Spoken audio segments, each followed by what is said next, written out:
Right, we are live. Hey guys, how's it going? Welcome back to the Kiwi Lads channel. We are back for round 2 of the Six Nations. Round 1 had plenty of twists and turns, as we can see by the table. At the moment, Scotland are sitting in 3rd after their 1-point victory over Wales. Now, that game was a complete, opposite of what we saw between France and Ireland. It was a game of two halves. It was somehow almost the biggest comeback we have seen in recent history in a game of rugby union, but Scotland, they hung on and they managed to get themselves those 4 points on the board, whereas France, it was one of their worst performances we have seen of the Six Nations in the last, I would say, at least 3 or so years. They just didn't quite look up to the task up against the Irish, but this game, it could be different. They are going to be in Murrayfield, so an away game for France, home game for the Scottish. I feel like there is a lot of twists and turns, like I mentioned, that will be just around the corner. Looking through at the starting lineup, first of all, for the Scottish, they will be as follows: Pierre Schoolman, George Turner and Xander Fagerson. They are the front row. Grant Gilchrist and Scott Cummings as the locking duo. Then Matt Fagerson at 6, Rory Darge at 7, and Jack Dempsey slotting in as number 8. So quite a few changes overall for the Scottish in their forward pack, making a few rotisserie options, mainly to keep the squad fresh, as well as I believe there's one injury change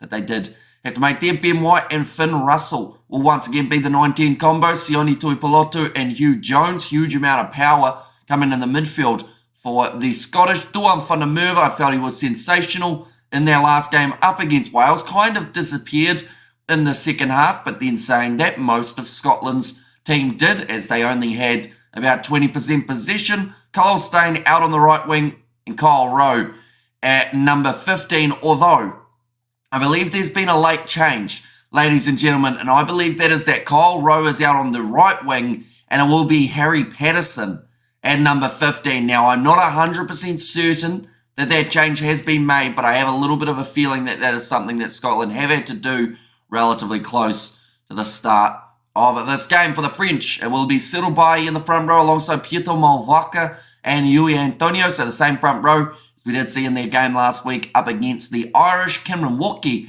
and also Gabrieles at number 5, Cruz, Olivon and Aldred. So no changes in the whole four back for the French. They felt like they got the combination right last week. They just didn't get quite the result that they were after. A lot of work's going to need to be done for the loose ball trio in this game, as well as that front row to really make it competitive here up against the Scottish at home. Luku will be starting 9. I know that there is a heavy debate of whether Dupont should have left, but he has. So they have got Luku for now.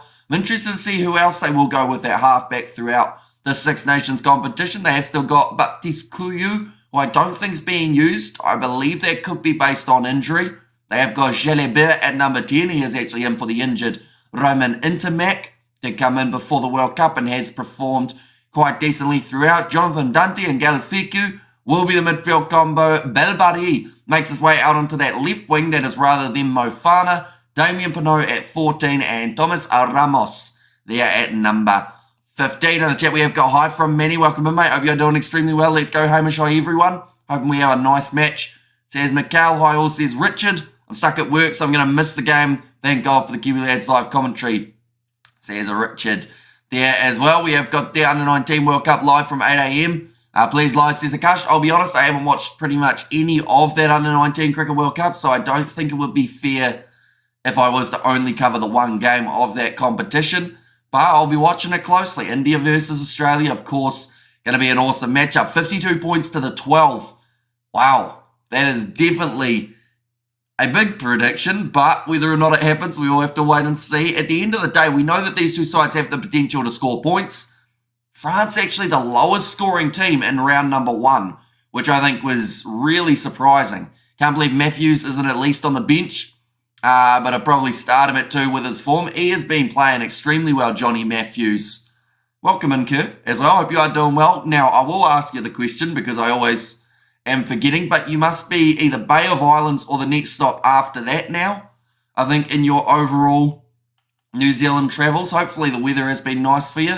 It's absolutely bucketing down here today, so you probably dodged the bad weather down south. And France are going to be on fire. Well, that's the thing. No one really wants to face France after they have lost, because normally they are a different beast.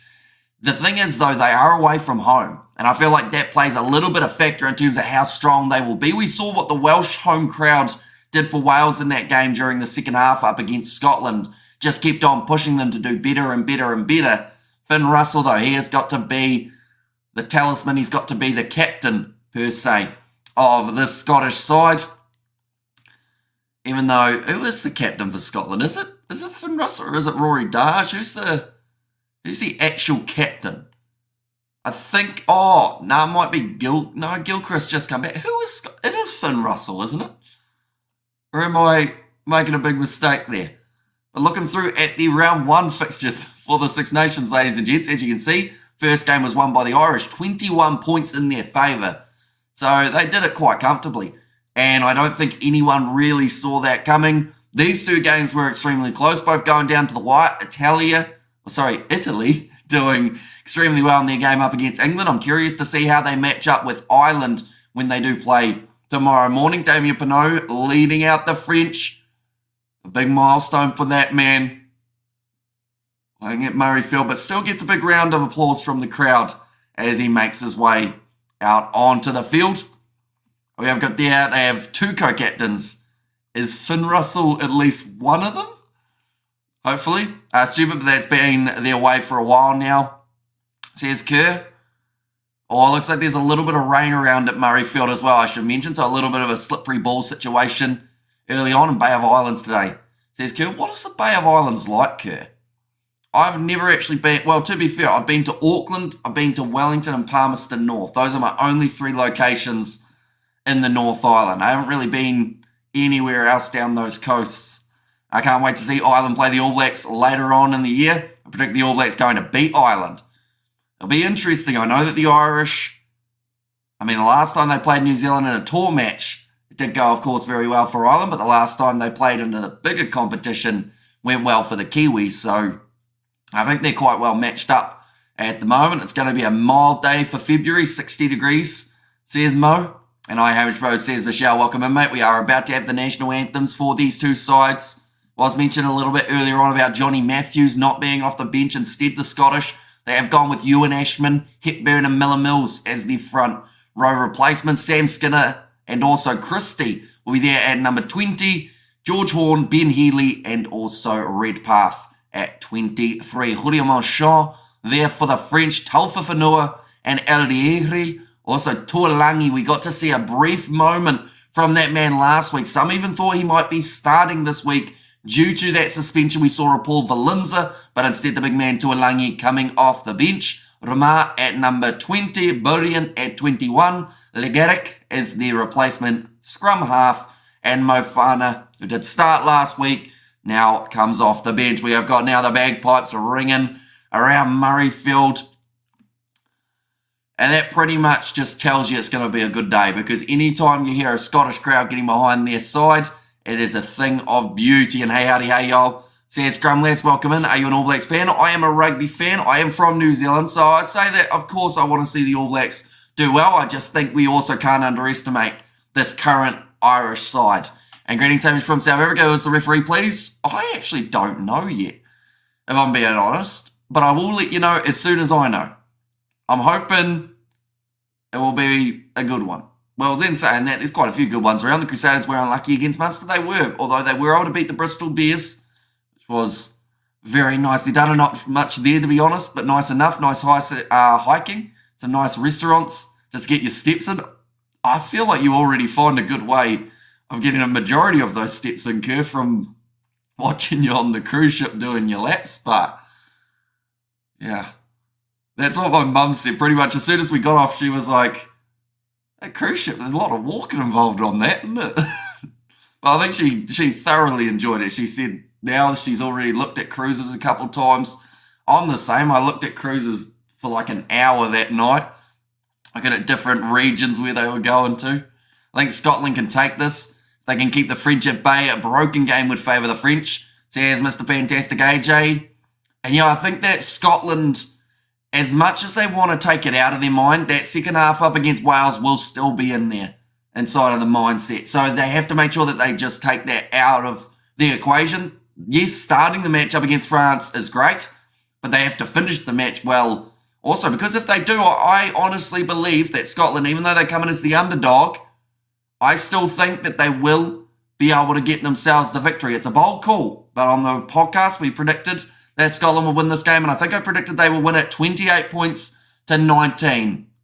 It looks like it's either going to be Matthew Raynell, Nick Berry, or Jordan Way who will be in charge of this one, referee-wise. Hello, bro. How's Uncle and Auntie? I hope they also asked me. Yeah, they've been asking how you've been going for show. I've been telling them that you've been well.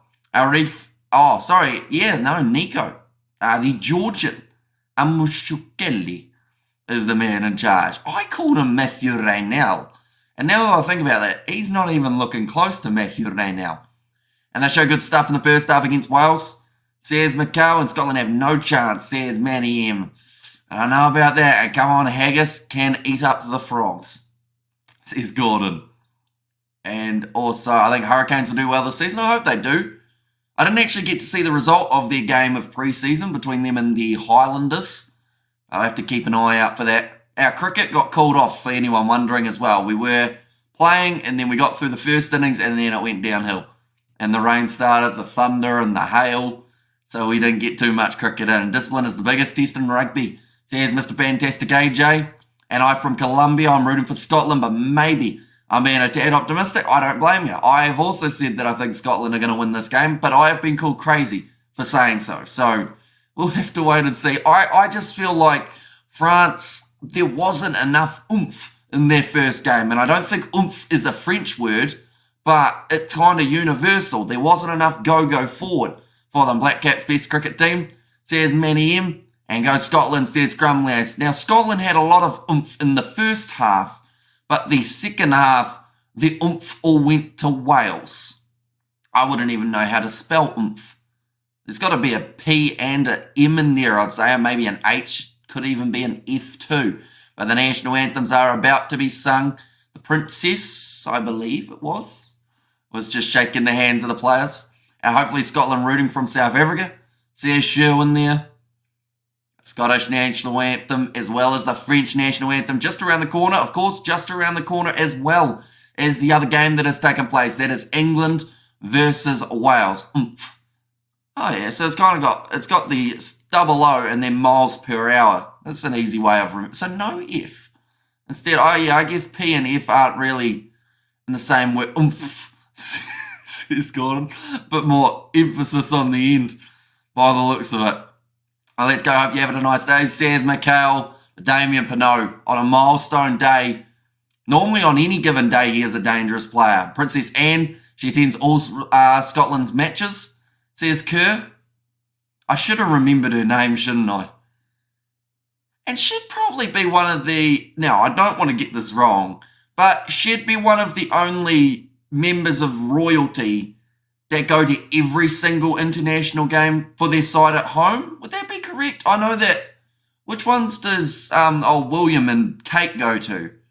I think he goes to the Welsh games, doesn't he? But I don't know if he goes to everyone or just some of them. But she seems to be at every Scottish home game. Must absolutely love her rugby. And trademark that Hamish.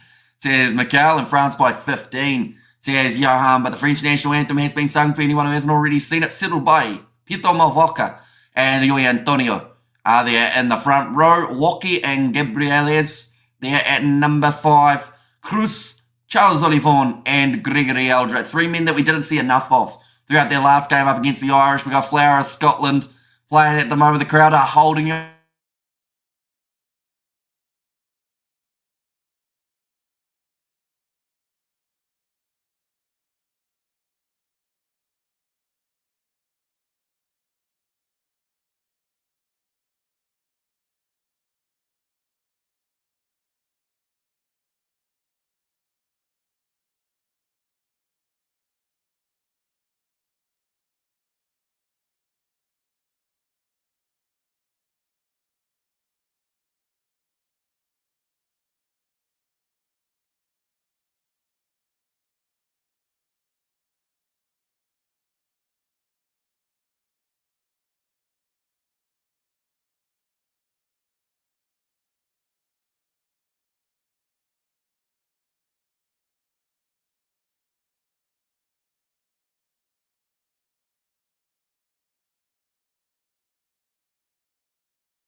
Hello everyone. The Wi-Fi cut out.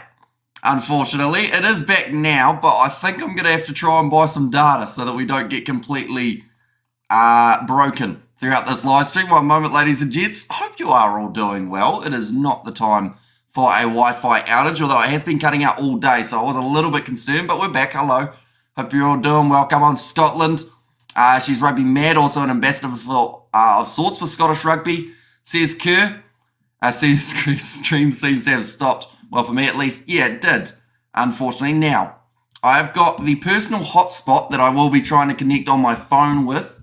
I think I'm going to end up buying a lot of data tonight, but if it means that we don't end up losing connection, it might be worth it. But I do apologise for the slight inconvenience that just happened. Ladies and gentlemen, luckily it's unfortunate for us. We did miss some of the Scottish national anthem, but we are back before kickoff. And I guess that is the main thing. But I was panicking for a second. That is a good way to get a sweat up, ladies and gents. Just have it completely cut out just before kickoff. If France can't beat Scotland, they have no chance of beating the All Blacks in autumn. The assignment for New Zealand, or in New Zealand, Scotland versus France is overwhelmed. I'm broken now. It's kicked off by Scotland. Here we go. France inside of their 22. They are wearing the white kit with the blue, stripped down the side, and Nico is assistant reffing. So it's scrum there. So Nick Berry will be in charge of this one. Maxime Luku inside of the 22 does kick it down the field. Ditch your Wi-Fi, mate. You wouldn't want your heart stop beating. Why won't you let your Wi-Fi, or why would you let your Wi-Fi, especially when you're paying for it?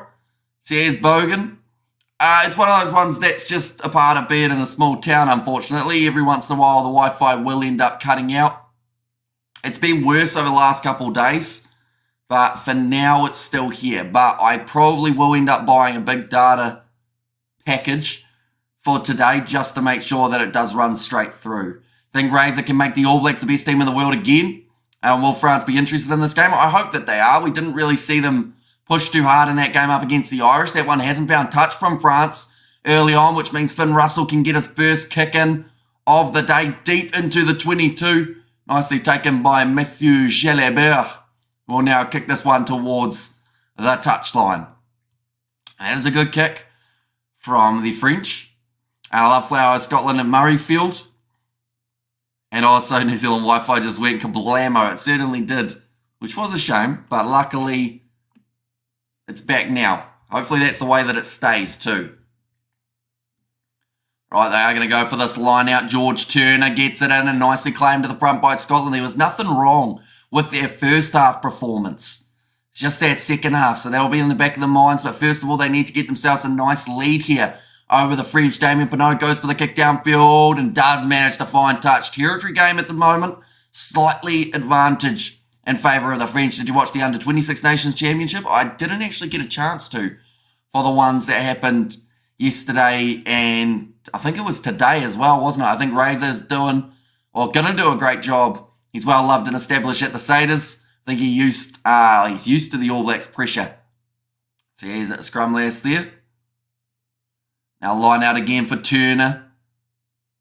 Rainy conditions at Murrayfield, like I mentioned, so both of these sides will definitely want to start strong. Momentum, says Bogan. Now nice rolling maul here. Turner sliding in at the backs.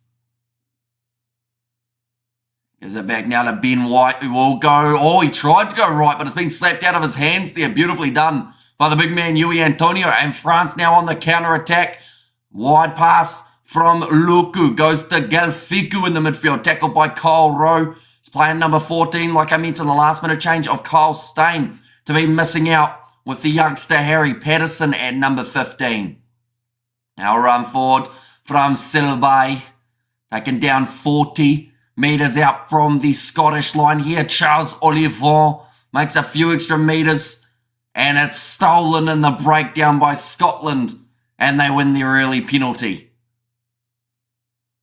That's a good time to win that penalty too, as it was right when France was starting to put phase after phase together. And Scotland all the way, says Helen Howe. And also, are you at the match? I am not at the match, no. And the competition that dares to ask the question, does France suck without Antoine Dupont? I mean, it's interesting, isn't it? Because their Rugby World Cup campaign, they didn't have Dupont for a majority of it. The only game that they had Dupont for, they actually lost. So, you know, sorry, they had Dupont a little bit earlier on in the comp, but the big game with Dupont in, they did struggle. So it's an interesting one.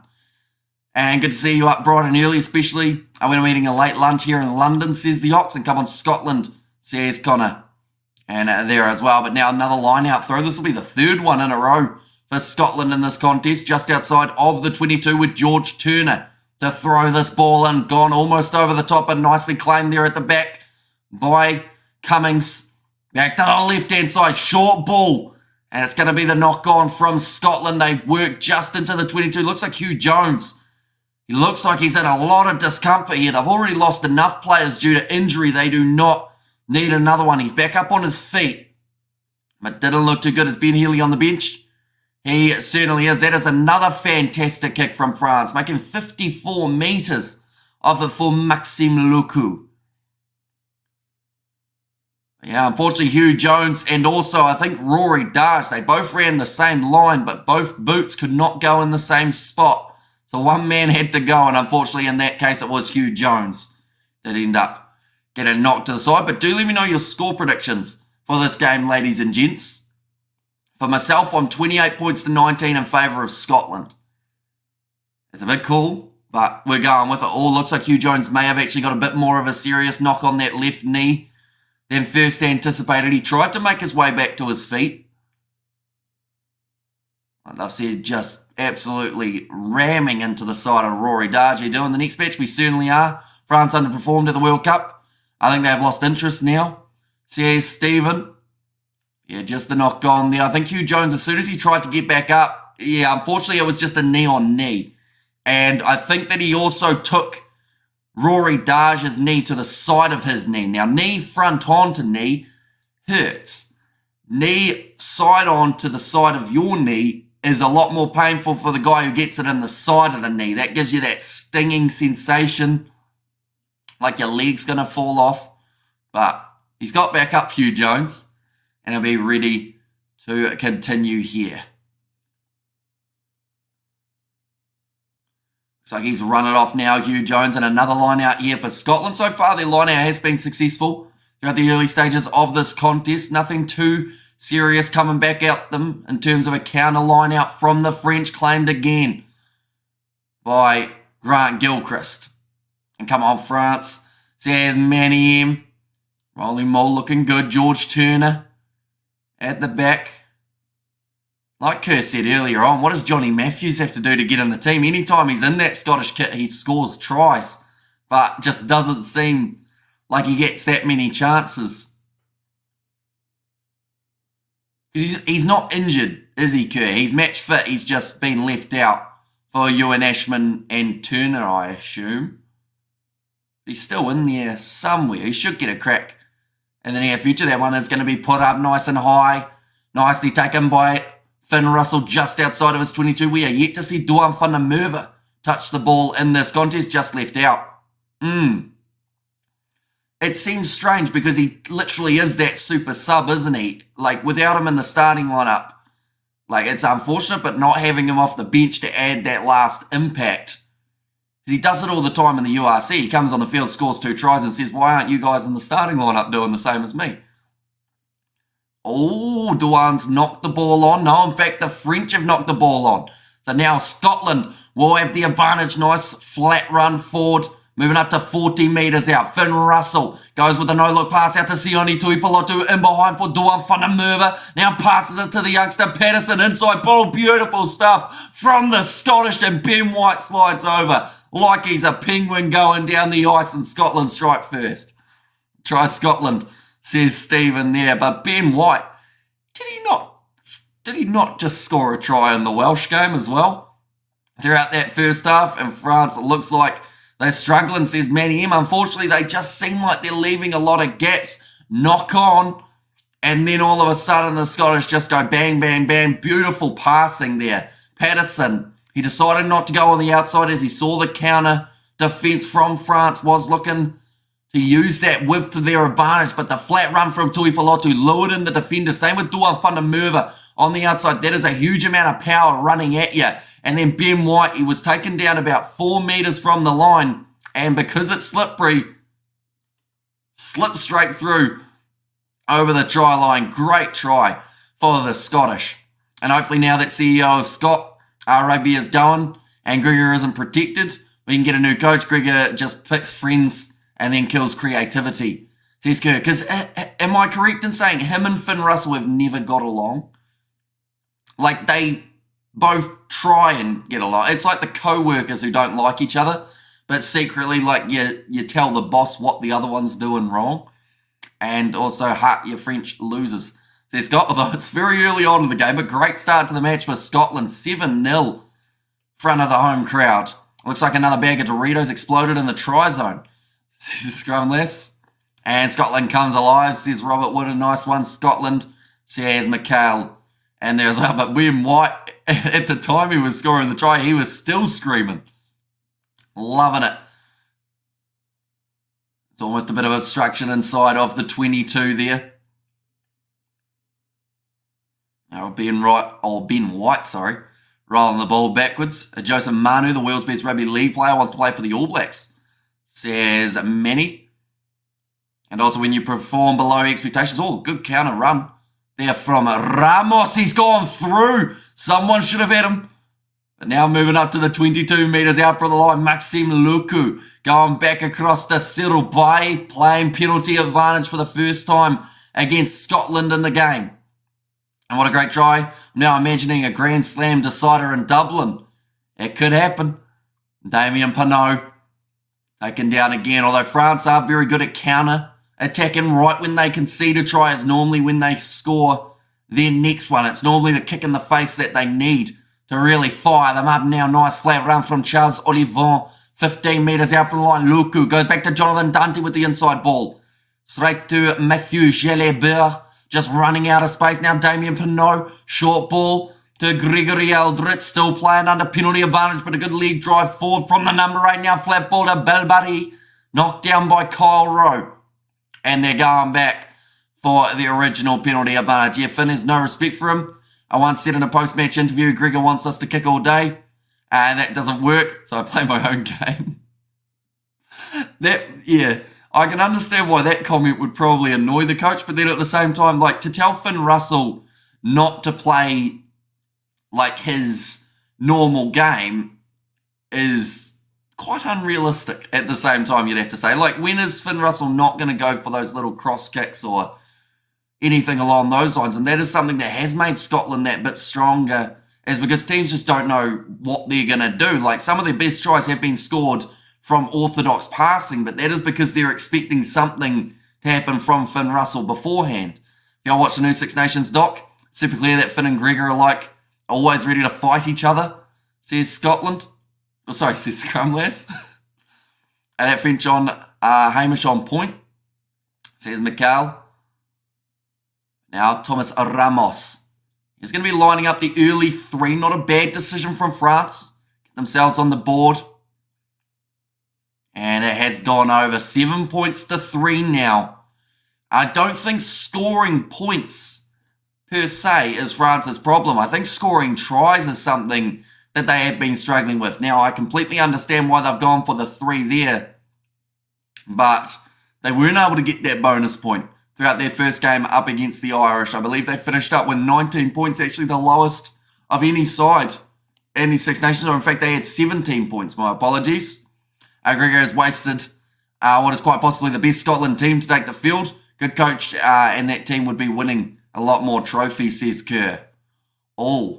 Question, Kerr. In an ideal world, now this is probably a very hard question, but who would you say would be the best coach for Scotland? And like, even if you can't think of one for current, like as in another coach from another side around the world who would actually fit the mould, I guess you could say. I feel like there are a few that would go all right, but then also at the same time, who, see, I feel like someone, I know it sounds bad to say, seeing as he's just signed for the All Blacks, but Robinson has had to deal with that a little bit with Mo'unga in the past. Oh, Duan Whanamura has been smacked in the face with the ball. It's come off his head, so it is play on. Scotland still in possession. No knock on. As the call, nicely claimed, I should say, by, I think that was Scott Cummings, who looked like he was in a bit of trouble there. He has made his way back to his feet. He was just taking some deep breaths and kind of blinking his eyes quickly while he was on the ground. Great bit of work in the breakdown from France, who have been able to steal that ball, settle by, gets it away to Dante. Now Luku passes it on the outside to Belbari, who does try and glide that one towards the touchline, but it's cleaned up now by the youngster. And Harry Patterson. I don't know where that young man's come from, but he's doing pretty well in the starting side. So, oh, that's a terrible pass from whoever that was. Hugh Jones has tried to give it away to the referee. And scrum lace as well. France are sloppy. And also Ramos. George Turner just didn't really go for it. Duan Whanamura should have been on his outside theoretically, but he was not. Nathan Cleary has to be top 3 best rugby players at the moment, especially after last grand final, 3rd in a row. Joseph Manu is a man and centres, says Hayden. We're seeing 3 handling errors from the Scottish early on in this contest compared to just the one from France, who have now claimed themselves their line out once again. Now going off to this left-hand side to Jalabert.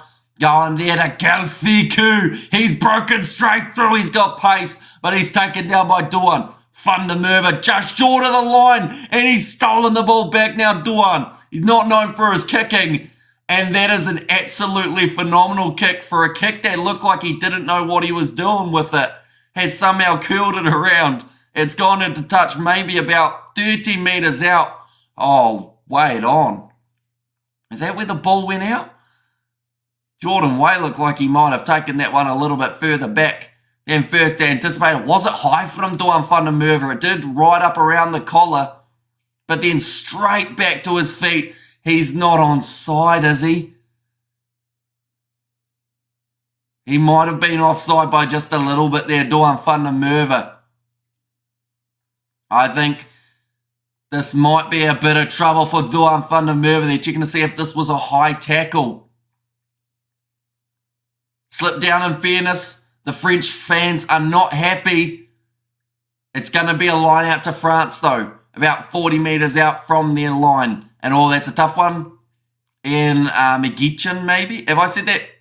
I almost said correctly, but correctly? McGeechan? Oh, France have lost their line out as well. Now Scotland in possession again. 45 metres out from the French line, applying a lot of pressure. At the moment now, Russell goes off to Sione Tuipolotu, tackled well by Dante, which is going to be a fantastic battle at 12 throughout this game. It's available for Ben White. Amish, what's up, buddy? Welcome in, mate. Hope you're doing extremely well. Speaking of coaches, how Maxi's doing? Or how's Maxi doing? Is he still in Fiji coaching?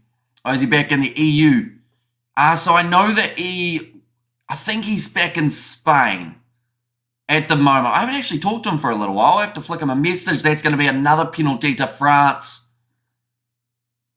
Not allowed to scoop the ball back towards Rassi from South Africa the best. But no way Scots could afford to give him free rein to intro his tactics, says Gordon. And to Rassi's credit, he's done extremely well with South Africa, but it is also a little bit more kicking based as well. And I mean, Rassi wouldn't mind you saying that. At the end of the day, they've got some very good running rugby that's involved, but the Scottish fullback has certainly got plenty of size. France have missed the touchline again there. Just the little things that add up. Big kick downfield from Russell goes into the 22. George Turner has actually been taken off the field for Ewan Ashman. I assume that is due to some sort of HIA. I didn't see him limping. And also Big Love Legends says, Sebastian, welcome in, mate. Now, I know that Romania were playing. Now, either that's going to really annoy you for me saying that, mainly because I don't know what the full-time score was, but I think they were close to the end of the game when I last saw. So how have they done? Have they managed to win? Hopefully. Come on, France, show some creativity, says Manny. Yeah, they've just been struggling to get like I said, the little things right, kicking the ball into touch when you've got the chance to. I think they've missed touch 3 times now. Ramos makes the mistake and just knocks it into touch. 33-18 bonus point win for the Oaks. Very nicely done. Sebastian, where you, buddy? I saw it after a very long time on the channel. See his coding. Ramos dropping that ball and then just having to run it into touch, which gives Scotland another attacking line-out opportunity. Now, Scotland did come in as underdogs into this contest, but I wouldn't think it would be too much longer. Definitely another try. I think would put them into the position to be favourites. Now, Finn Russell going off to the inside. Still available. White goes off to Pierce Gorman. Gets about 10 metres or so from his carry. Sione Tuipulotu taken down 25 out. Good afternoon, morning, everyone. Says Flesh and welcome in. Another penalty advantage, this time against the French. I believe it was Fiku for leaving his feet. No clear release as well. Should the championship teams stop playing teams from the Six Nations? The gap between the two tournaments is too wide. Says Stephen, no, I think it's important that we see a lot of sides internationally anyway getting the chance to play the top dogs. Like we saw throughout the Rugby World Cup how much of an impact it could have on a side. They've gone for the corner here though for Scotland. They'll be about 10 metres out from the line. Not quite the biggest kick that they were after, but it's still well and truly close enough to get this rolling maul going. Like I mentioned, Ewan Ashman recently making his way onto the field. That was to replace the starting 2, George Turner. But now, Ewan Ashman, line out throw for Scotland, and the crowd are definitely going to try and push them that extra couple. Oh, there was a hesitation. No, they're going to say it's fine. I think Nick Berry was getting word from his assistant referee that maybe there was a bit of hesitation with that line out, but it is still going to be play on. Pito Malvaka wanted that ball in the breakdown, wasn't able to get it, now passed off to Pierce Gorman, taken down by Yui Antonio. Scotland need to make sure they're getting those clean outs straight away. France are looking for that turnover. Now around the side, Xander Fagerson. Another chance here for Scotland to cross the try line. Around the side, to the right here. Oh, it was almost a knock on, but it's gone backwards. Big shot coming in on Ben White, who had to clean up that ball. Playing a new penalty advantage now. 5 metres out. Xander Fagerson again. Round the side like they're saying. They've got the 3 points if they want it, but they want more. Finn Russell actually having a bit of a crack himself. He's dropped that ball though. White 6 offside, quick tap taken, but the ref says they weren't on the mark. Ben White almost had a double though. Right, that is against Francois Cruz, who was offside. I've been minutes like France and England shouldn't play the Southern Hemisphere teams perhaps. No, they still should. They're going to be taking on the shot now for Scotland, 20 minutes into this game. Oh, okay, Scottish commentator not happy with the choice that they have made there. Would have much preferred to see a scrum. Definitely with the momentum that Scotland have got at the moment. Have we had a scrum? I don't think we've had a scrum throughout this first 21 minutes, have we? I think we've had a knock-on, which was an advantage, and that was actually when Scotland scored their try. Nice. Scotland now to take on the 3 points. Nice easy one for Finn Russell, just to tap it through and make it 10 points to 3. Still a little bit of rain falling at Murrayfield. I believe Scotland will certainly be chasing that bonus point here. 4 tries is all they need. Sounds like a lot to be fair, but they're a quarter of the way through and they're already a quarter of the way there. The current way that it sits on the standings, Scotland on the 4 points, England on 4 as well with their points differential of +3. And then Ireland at the top of the bunch. They had a massive win over the French. They'll be looking for a massive win tomorrow up against the Italians. We are also going to be covering that game on the channel. But Ben White just outside of his 22. Now puts the ball up high towards the halfway line, taken by Ramos. Trying to break the line just like he did a bit earlier on. In this first half, little chip and chase there from Matthew Jalabert. Finds open space, but the ball does not sit up for him. Instead, Russell, I've just jinxed it. We've got our first scrum of the game, ladies and gents. A knock on from Russell. Then it was a knock on from, I believe, Camden Walkie. And yeah, now first scrum. I did that last time that there was no scrums in a game. I said that it was a very quiet first half for scrums, and then we had about 15 in the second half. Imagine England playing South Africa. Be a 70-plus gap in the scores. How does that benefit World Rugby? The last time that England played South Africa, it was a 1-point difference, and they were extremely unlucky to lose that game, Stephen. So I guess the logic's not quite there in that regard. And it just depends on form. Like, at the end of the day, like we've seen well enough recently, the top 10 sides around the world on any given day can really challenge the other sides, which is great to see because at times it was only a 1 or 2 horse race in the world of rugby, but now there's like 6 horses. Almost got enough to have a whole field. And South Africa were terrible in that game. Form, like I said, if they're missing their form, I think it wasn't so much form, but more tactics in that game for South Africa as well. Big scrum from Scotland, extremely unlucky not to get the penalty there. Inside ball from Jalabert. Gets it away to Oliver. And now out wide, Bilbari. Chance here for him. Moving into the starting lineup rather than Mofana, who will still be coming off the bench. And so Stephen, South Africa not that good, to be honest. 1 point wins in the last 3 cup games. It's not that big, but New Zealand by 1 against 14 with their best strategy. CSA now out wide to Galfiku. 15 metres. Oh, Russell's right in there. He was extremely unlucky not to get that turnover.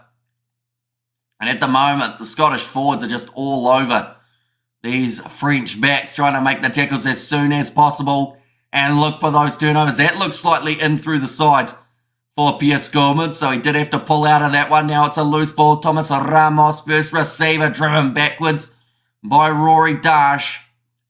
Now slipping as well there, Sirubai. Just looking a bit scrappy at the moment for the French, but they are still in position, and that is the main thing at this stage of the contest. Just getting their hands on the ball. Nice pass from Jaminet in behind to Damien Pinot. His milestone match. And I think he's lost this ball. Yeah, knock on there from France. Scotland playing the slow game. France are looking clueless, says Manny M. Well, here's the thing, everyone talks about the Crusaders and how they're so great. Then they come up north and got beaten by Munster. So the lesson there is success is dubious, y'all. Says Grumless. And of course, that game as well, there are certain factors for both sides. But the good news is, like, Club World Cup wise, it shows that the top sides around the world are close. But then also, at the same time, it shows that World Rugby, putting it on at the same time as a Six Nations game, don't really want a Club World Cup, because or else they would have tried their best to promote that game as its own separate occasion rather than being a, I guess you call a prelim for a main event of the Six Nations, which a lot more people were watching, sadly. And Scotland can play like this against the All Blacks, says Manny M. Although, to be fair, it was a while ago that Scotland played the ABs, wasn't it? I think stylistically that would actually be a pretty awesome game. All Blacks versus Scotland. And I think it hasn't been confirmed yet. Scotland's next 3 games that we know of are all a part of the Six Nations. A few other sides have got their next tours that have been announced. The likes of the French, they have got their tour up against Argentina that will be taking place for the July internationals. Yeah, in 2 weeks' time it will be Scotland versus England. There is a chance that this game is the decider of the Six Nations, ladies and gentlemen, and that would be absolutely huge if that was the case. For the French, they've got their game up against the Italians in 2 weeks' time. Then they have got Wales, then England to close out their Six Nations campaign. But 25 minutes in, and we have got ourselves another scrum now. And France don't look like the same team of the last 3 years, says I am nutty. And, like, to be honest, that could be because of what happened at the World Cup. I know that, like, yes, being beaten in a World Cup is always rough, but the fact that they were beaten in a World Cup that they were considered in some regards favourites for, they were in front of a home crowd, and it was their best ever chance to win a Rugby World Cup, and they couldn't do it. Like, that takes a mental toll on a player and a team in general. Like, it's going to take a while, I think, for France to really find their rhythm again after what happened in that World Cup. Now, Finn Russell going for the kick in behind, playing a bit of territory. Great kick from Russell, and it goes in a touch. Might even be close to a 50-22 here.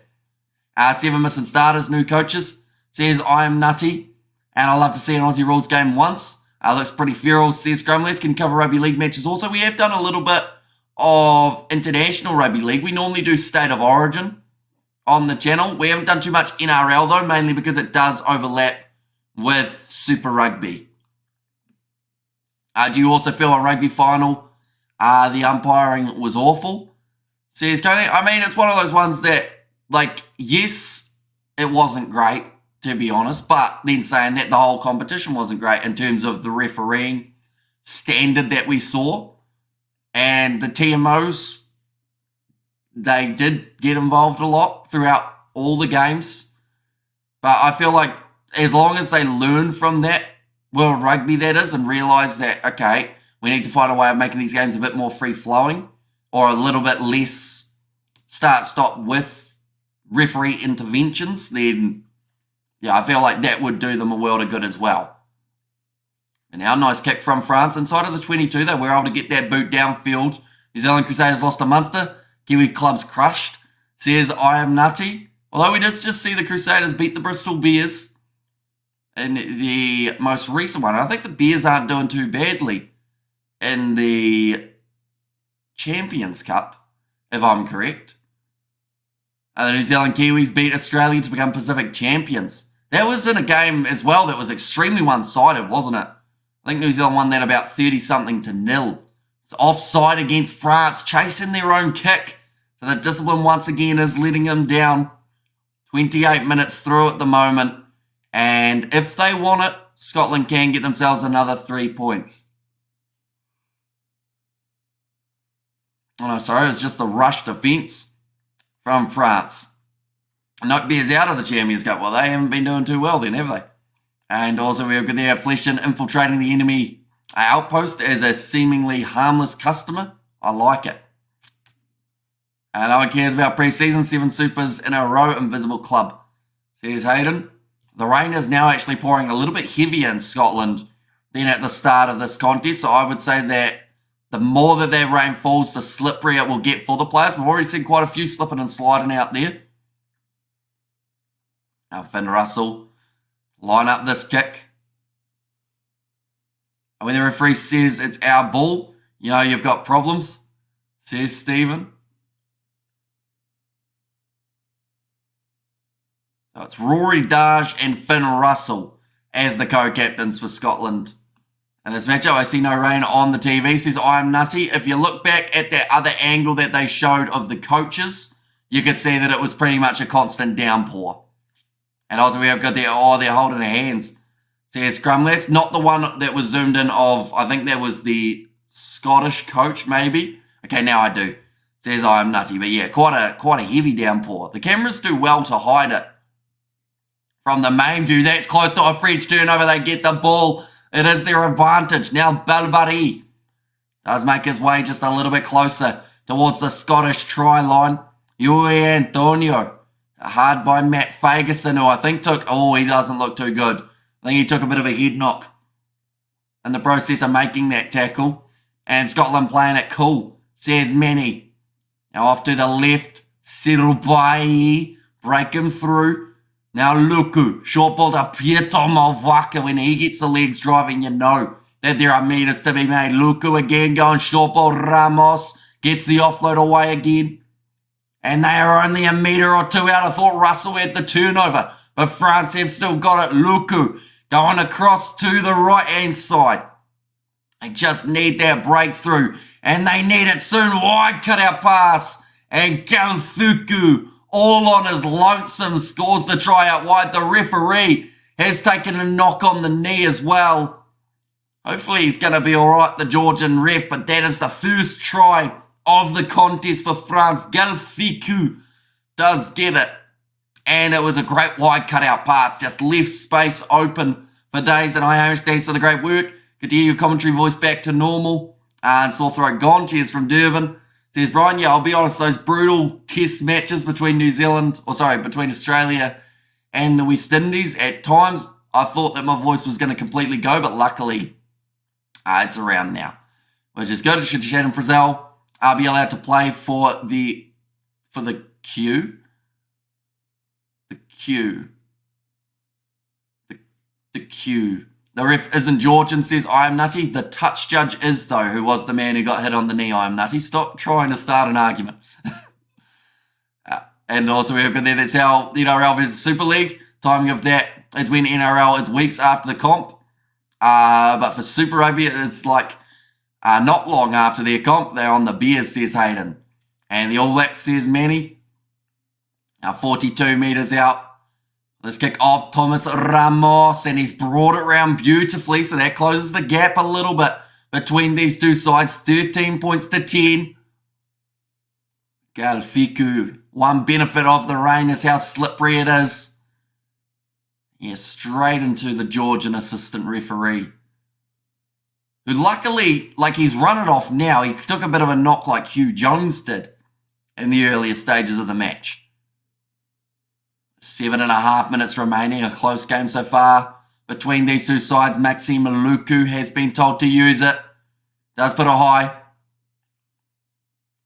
And now, not quite taken cleanly by the youngster Patterson, but he has been able to regather. And the under-20s final, says I am nutty. For the Georgian ref, rain is slippery, says Krampus. It is. Oh. Okay, that's all right. I thought Ben White was standing on someone's hand, but I realised it was his teammate, so it's all right. Knock on there from France. And it's back for Scotland. Hugh Jones. It's always going to be a dangerous option when he charges forward in the midfield. Okay, they're going back for the original scrum, but there was a Scottish player who took a man off the ball. We'll go back for the original knockout. I meant to say, Shannon Frizzell allowed to play for the All Blacks again after going overseas. Says Manny M, there's going to be a lot of New Zealanders that won't be able to play for the All Blacks due to going into overseas competitions. And I mean, it's not a bad thing for the ABs in some regards, because we will get to see some more young talent making their way up into the side. But there is also the whole other factor that, again, it is going to be very challenging to find that experience again. We have got there, I always slip on rain, says Crumpus. I almost slipped over in KFC today. So I was wearing my cricket shoes, which are like rubber underneath, and that felt like I was on an ice rink trying to walk up to the counter. Almost looked like I was in one of those cartoons, you know, the ones when the legs are going back and forth, but they're not going anywhere. Yeah, Hamish, do us a haka. Says, Hayden, I'm all right. It's currently 4 a.m. in New Zealand, so it probably wouldn't be the best thing to do, seeing as everyone else is still asleep. Yep, KFC is always slippery, says Crumpus. RMFG, he's not a monkey in the zoo, says Scrubbless. Now the ball's going to be fed in by Ben White. Nicely done.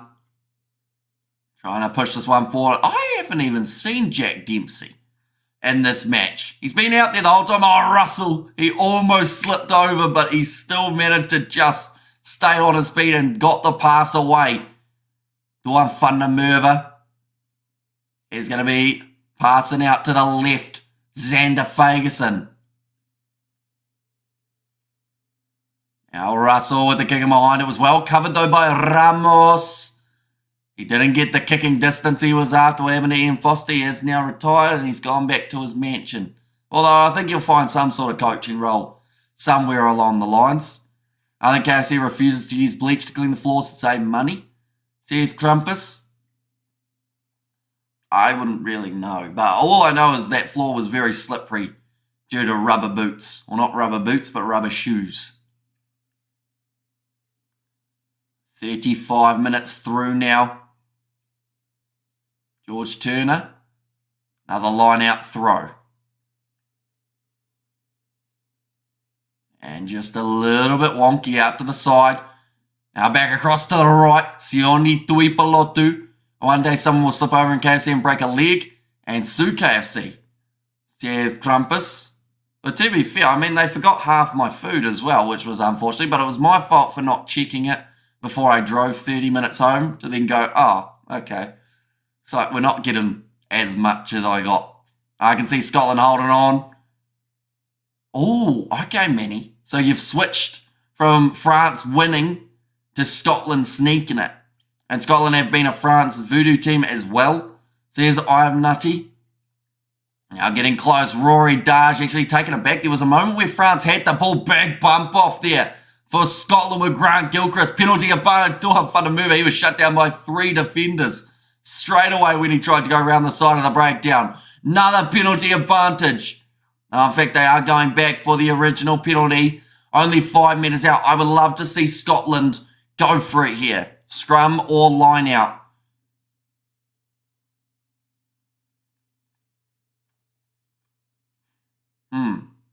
What do?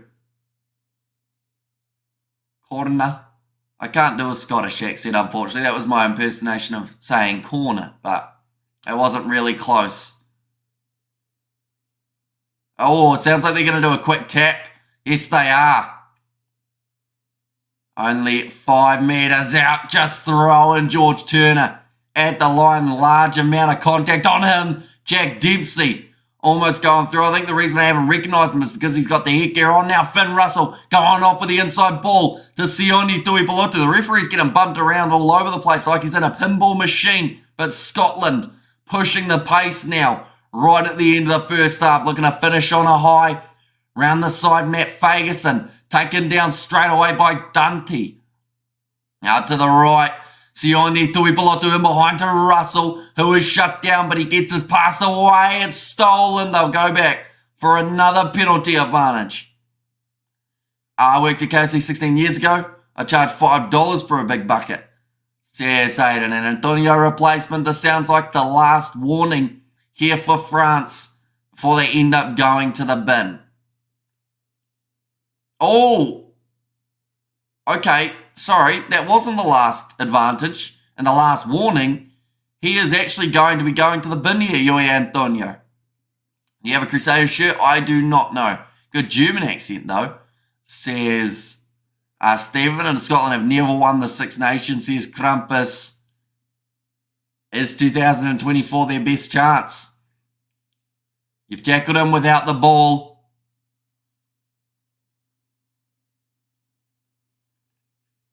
Okay, the TMO is saying that it is a no-arms tackle from Yui Antonio. Now, 2.5 minutes remaining in the half. Scotland have to go for this again. Should Tuolangi be a French prop or second row? There have been a lot of talks about whether or not he should be transitioned into the prop in jersey. I like him at lock, to be honest, just because he does seem to have that ability, but people say he's a bit short to be a lock, even though he's like 6'5". A flower of Scotland. See Gianpaolo. Right, it's going to be reviewed by the bunker. They have now got 8 minutes to decide whether or not it is going to be upgraded to a rare card. Only if I loved you, though, we're able to take home chicken at the end of the shift until these fools had a chicken fight in the car park. El Diegri now makes his way onto the field.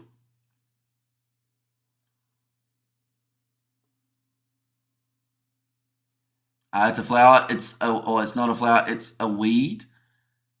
And also we have got I'm predicting New Zealand Kiwis to win the Rugby World Cup in 2026.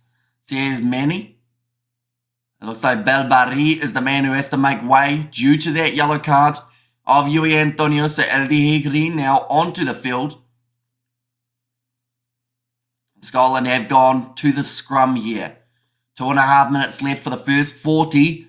What has been a relatively even contest. France have had their moments, but Scotland, I would say, have got the edge in most of the statistics across the board. Now they are ready to go. Once more here, Ben White, Finn Russell directing traffic right behind the scrum. Too early to predict 2026. Says Stephen. I believe they have also got Patterson, who is directly behind Finn Russell. It's almost set up like an American football play here. El Diegri is bad compared to available people. Well, unfortunately, the one who was considered slightly better, has now been sent to the bin. So he is out there now. But I get what you're saying. They have got some very good props in France at the moment. Now, Ben White. Do they go off the back with Jack Dempsey? Do you go with Ben White to have a run here? Either way, I think that France will find themselves up against the wall. Big scrum push here from the Scottish. They've gone forward. They can use it. Luku's been told to let him go. He's on him. It's got to be the penalty advantage, and it certainly is. Now out wide, doing fun to Murva. Couldn't get that next pass. And they'll go back for the penalty. Now, Maxime Luku was told, you're not allowed to play the halfback. He continued to grab him. Russell thought about the quick tap. Decides against him. Someone's been putting a bit too much Drano in their Buckfast wine. And the French coach is not looking happy. Well, this is 2 games in a row that they haven't really found their momentum. And even earlier to predict 2027, which is when the World Cup will actually take place, says Sebastian there as well. And yes, 2027 says Stephen. I think he was talking about the Rugby League World Cup more than likely with the Kiwis rather than the ABs. But yeah, like you said, still very early on in the cycle of World Cups. 45 seconds remaining. 20 seconds gone of the final minute and a half. The crowd are really starting to get their voices heard. And this could give them a good lead going into the second half. Oh, penalty to France. And Cyril Bailly gives the big thumbs up to his opposite number there and Xander Fagerson and says, I got you. Can you place a new poll for red or yellow? Says, I'm nutty. I'll be honest, it should be a yellow though. In that case, and a lot of people who would vote wouldn't have actually seen it. They don't really show much rugby league on TV in the UK, says Stephen. It's going to remain as a yellow card. They have just made the decision of. I was on about the Rugby League World Cup. Says Manny. Right, France taking the quick tap and they will boot this ball into touch. 13 points to 10 going into the second half. I honestly think neither side will mind that too much for the score. Like, theoretically, yes, Scotland would have liked to score more, but they are still ahead. France, it wasn't their best half, but they're still in the contest. So, yeah, it's a very 50-50 half, I would argue. But, second half could be very telling. Of course, Scotland in their last game conceded, I believe it was 26 points throughout their second half, and about 10 penalties did go against them. We saw more tackles made by France throughout that first half. Also, metres gained have been extremely even. Live win probability still has Scotland as the favourites to win, with a 62% chance that they get over the line. 57% possession, 54% in the territory department. And, you really can't split these two sides in terms of metres gained. Only 6 metres difference. Line breaks are the same with 2 apiece. 10 defenders beaten for France compared to the 5 of Scotland. We've seen a few more handling errors from the Scottish, 10 to the 6 of the French.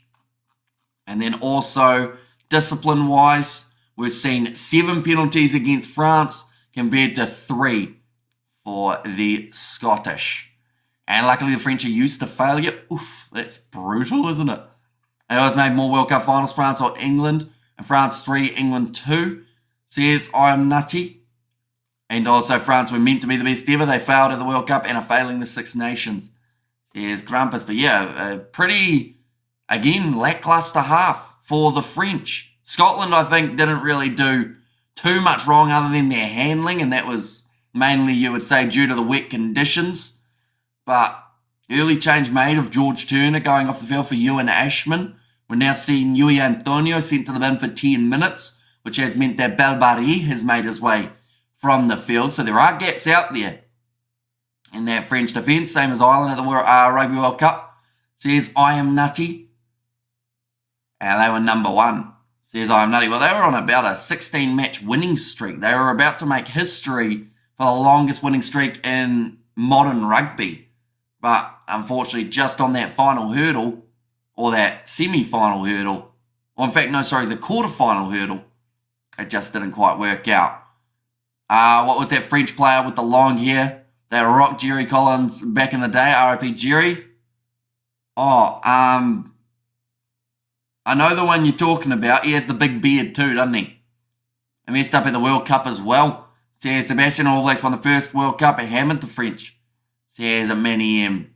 But yeah, overall, good first half in some regards. Like both sides were things that they want to work on for the second 40, but I think that, I'll be honest, Scotland have the momentum. My prediction was that they would win this game by 9 points. That still seems like it could be on the cards, and yeah, he was a beast. Says Hayden. And how's everyone doing? Long time no see, CZ. Hope you are doing extremely well, mate. It is great to see you. Definitely 2023, I was more competitive.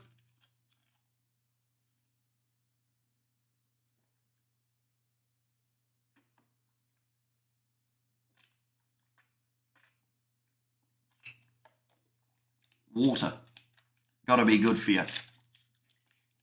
I just say, the eyes are looking a little bit rough today, ladies and gents. I've just looked at them on the webcam. I look like I haven't slept in like a week, which is not quite true. I slept a little tiny bit. I got a couple hours before we came into this live stream. But we have got another one just around the corner as well, ladies and gents. That will be the game between England and Wales. So be sure, keep an eye out for that. England, in that contest, they will be trying to get themselves into first place by the end of round number 1, whereas Wales, they got themselves the 2 points in their game up against Scotland. Theoretically, they could actually be first at the end of this round. Now, a lot of results would have to go their way. They could be first at the end of today, but once again, results have to go the way that they need them to. Anything's possible. I've seen the Six Nations Netflix series, overall a good doc. France needed Napoleon's halftime speech. And also Sebastian Chaval, that's the one. Do you have predictions for the first under-20s Tri-Nations? I honestly do not. I don't think I know the squads well enough to be able to fully judge them. But, I mean, it should be good. So who misses out? Is it Argentina that's missing out? I'm nutty. And that one to the All Blacks select players from the New Zealand Maoris. They do indeed. And England versus Sheep, says Stephen. Yeah, although second half for Wales, you'd have to say was the strongest out of any side in the Six Nations throughout round number 1. And that was when the Scottish discipline started to let them down a little bit. So I'd like to think that it wouldn't happen 2 weeks in a row. You just never quite know. And I think that's the beauty of the Six Nations. Every side theoretically has a chance of winning the games. But it's just who makes the most of it and who is able to take those opportunities. I think Wales will finish bottom of the table. Says Stephen, although them getting the 2 points in their last game helps them quite a bit. Of course, Italy, they did still receive the 1 point, so they are sitting on the same amount as they had last year in the Six Nations competition, and they've only had the 1 round so far. Second half, the benches are going to be extremely important. We saw Ewan Ashman already make his way onto the field. Miller Mills and Hepburn, the other 2 front row replacements. Skinner and Christie, the forward replacements for the Scottish. And then George Horn, Ben Healy, and also Redpath there at number 23. For the French, it is Julio Monchamp, Taufafanua and Elieri, Tuilangi, Romant, and also Bodient. And then Legaric and Mofana, the 2 back replacements. And he's here for Scotland, says MS, and can never underestimate Wales. Be a good game of love from England, says Ad Z. Feel like out of players on the bench though for the Scottish, it's an interesting one, isn't it? Because France, they have some good names off the bench, but some, I guess, slightly unknown names, like Legaric and whatnot. I'm going to ask Kerr if he is still here, because he's got some very good Scottish squad knowledge. Who do you think off the bench for Scotland is the strongest player to look out for? Of course, we've already seen Ewan Ashman be brought in. Is George Horn going to be able to back up what Ben White's done? I'm thinking Healy straight away, but then who's he going to come on the field for? Because I think Harry Patterson's done all right throughout the early stages, so maybe Skinner for Gilchrist or Cummings? I feel like Scotland at the moment, the hardest part will be finding gaps to put these players on for because they've got such a strong starting 15. So, yeah, it'll be interesting. But Mo Fana for France, adding a bit more power. Later on, Julien Mauchamp, very good option. Tuolangi with his size as well. And Bodie in a bit of a workhorse in the loose board trio. Yes, Germany just barely lost to Georgia last week. Now, everyone interesting game. France still shaky. Scotland not dominating anywhere. And Turner got back in for Scotland, right? Says Gus, I didn't hear them say that that he was coming back onto the field. I hope that he is back out there. I think it's because we've had a lack of lineouts now. A lot of things have been happening in terms of in the field, such as the scrums, everything along those lines. Everyone relax, have you calm down, or send people to your home. Will they bring KFC? Because if they will, send them round. The Irish under-21s just beat Italy under-21s in rugby yesterday. Final score was 23-22, says Richard. So, close game in that regard. Water got to be good for you. And France bench will probably take the game in the second half, and we should have promotion and relegation in the Six Nations, says Stephen.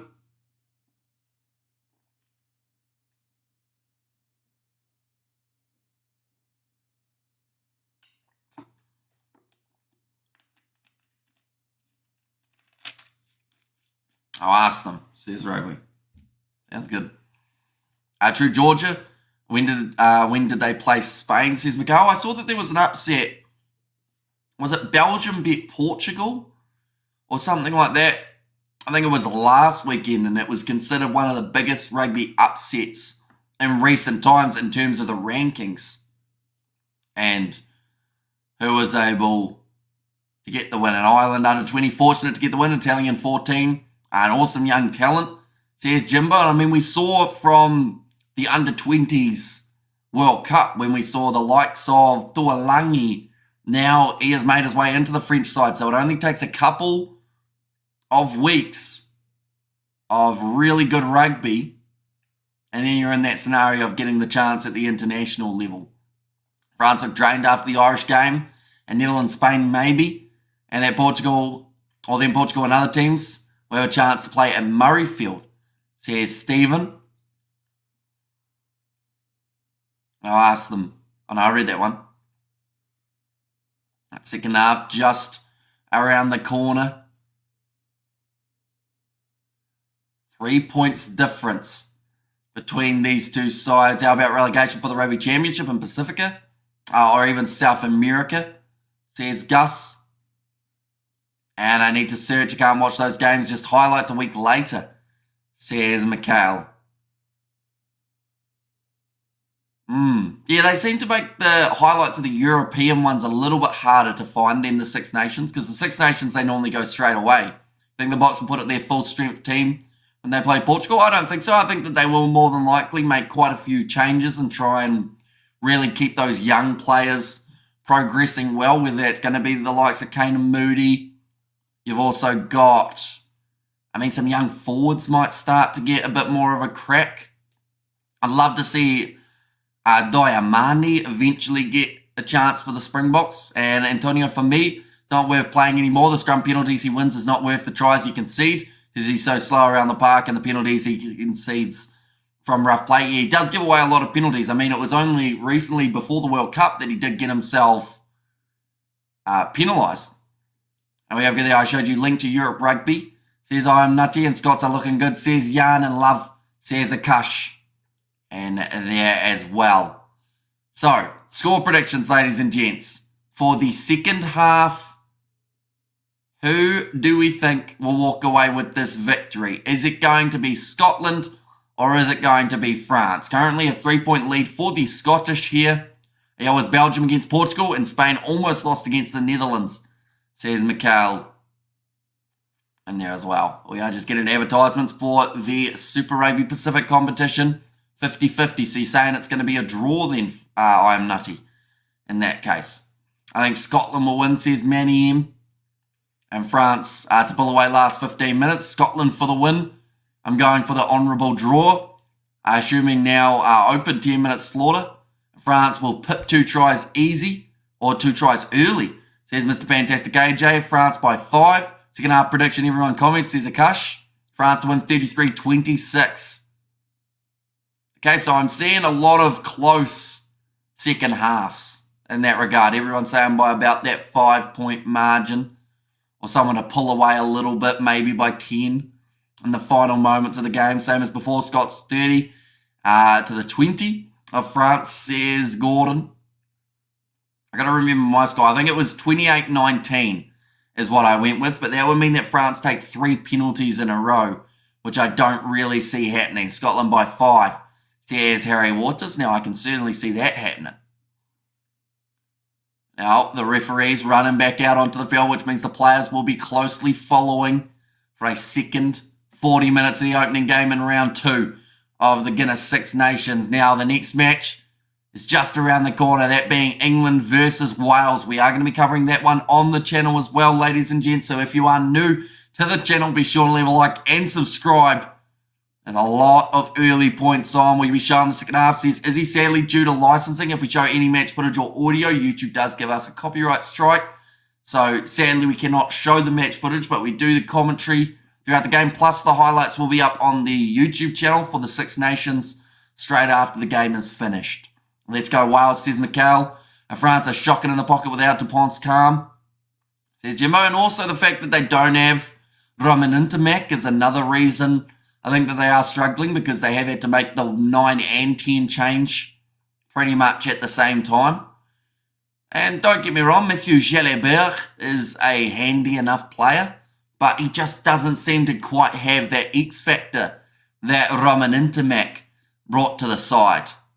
I ended fired up in the last game. And let's go Wales, says Mikhail. Yeah, scoring 26 unanswered points. Princess Anne is going to be watching on for this contest, but France kicking off from left to right. And we are ready to go again for the Six Nations, ladies and gents. Big attack and run from Jack Dempsey to start off the second 40.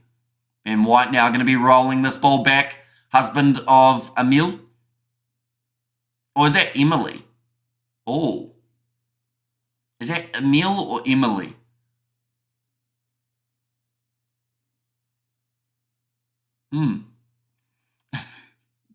And Wales done well last week. At halftime, I was pretty sad. I felt proud of the boys to fight back so well. There's Mr. Fantastic AJ. France in possession. Yes, Corman helping driving the French back towards the halfway line. Big run from Walkie, who I think that is his first carry of this match, aside from when he knocked the ball on after they had already received a penalty or the knock-on advantage. Running forward was Patterson. Didn't get onto the ball, but Sione Tuipulotu does. In fact, it's going to be the replacement number 20. The ball has been stolen. And Scotland have got the ball back. George Turner wrestled down. Back into the pocket to Finn Russell, looking for some territory here. Hamish, why are you not wearing any pants? Well, I'm not wearing pants, but I am wearing shorts in this case. Kicked in a touch. Decent clearance as well for France. They've made a lot of changes here. So Matt Fagerson is off the field. That is for Andy Christie for the Scottish. We've also seen that change of El Diegri. He is on the field. That is due to the yellow card, though, that France have for the next 5.5 minutes. Fiku, best player for France so far, says Rugby. I would agree. He has been very handy with the runs. To be fair, Ramos has been all right at times too. When they've been on attack, it's just they haven't had enough attacking chances to really get too much going. for the French, but Ben Wright, or Ben White, that's twice I've called him Ben Wright rather than White. Put up high, nicely claimed by Thomas Ramos near the touchline. He's forced out. He's tried to say that he has managed to put the ball into the Scottish player. And yes, he has, Thomas Ramos. So it is going to be the line out for the French. He tried to pass it back in, they say. Ended up hitting the Scottish player near the team as inspired. And it just means that the final moments of the game will be the decider for these two sides. And there are a lot of crucial points on the line for the Six Nations. Whoever loses this game, they've still got a chance of the Six Nations, but the chances dwindle massively. For Scotland, if they're 2 from 2, they are still right up there with a chance of the Six Nations title. They are back in possession after a loose line-out from France has resulted in the turnover. Ben White, this time going away to the right-hand side to Grant Gilchrist. You have to release him. Ben White goes across there, pumping the legs from Xander Fagerson. Now Russell with the kick in behind. There is space. Oh, it's kicked forward by Ramos, who didn't even bother to take it in his hands, instead just booting it while it was bouncing along the ground. How's the weather for the England-Wales game? I honestly don't know. To be honest, oh, it's a knock-on from Scotland. I would assume it's a little bit similar to what we've got here. Maybe just without the rain. But yeah, hopefully it's a relatively nice day. In that regard, London is overcast but no rain, says I'm nutty. Ramos being shaky, says Rugby. His defence hasn't been great, but his attack, I think, has still helped the French a little bit in this contest. So I'm impressed with Scotland's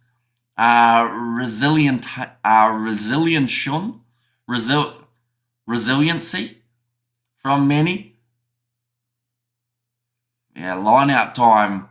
Scotland with Grant Gilchrist and Scott Cummings both just been causing a lot of problems. Ronaldo Ramos. Lineouts won so far. We have seen 11 won by Scotland. France have lost 2. And the lineouts won for the French have been 3. It's going to be the scrum feed now, though, for the French once more. And they actually won the last scrum penalty. 2.5 minutes remaining of Yui Antonio's yellow card. If they can get out of that patch unscathed, sure, it will give them a lot of confidence moving a little bit further forward in this contest. Maxime Lucu now to feed the ball in for France. Available now. They've been told to use it. It will be Gregory Aldrich. Breaks off the back and he is tackled straight away by Rory Dash. Now back across to the left. Cyril Boy. He's had a busy day for France overall. Not just a scrum time, but also with the amount of carries that we have seen him make. Now Luku will go back with the kicking tactic. Not a bad one in these wet conditions. Definitely not when you are playing with 14, although it does, yes, use up time, but it also creates a counter-attack. Great run from Kyle Rowe, managing to step through the French defence. Now space for Finn Russell. Goes out wide. Hugh Jones drops the ball backwards and now cuts up the middle. Tackled by Fiku, his opposite number. Now White back across to Turner. Puts a high for Finn Russell into the 22. Mark is called by Ramos, who did have a bit of a fumble with it. And needed that kick to be about 5 metres back towards himself there. Finn Russell, who's your favourite player of all time? Ooh. Of all time is very hard, to be fair.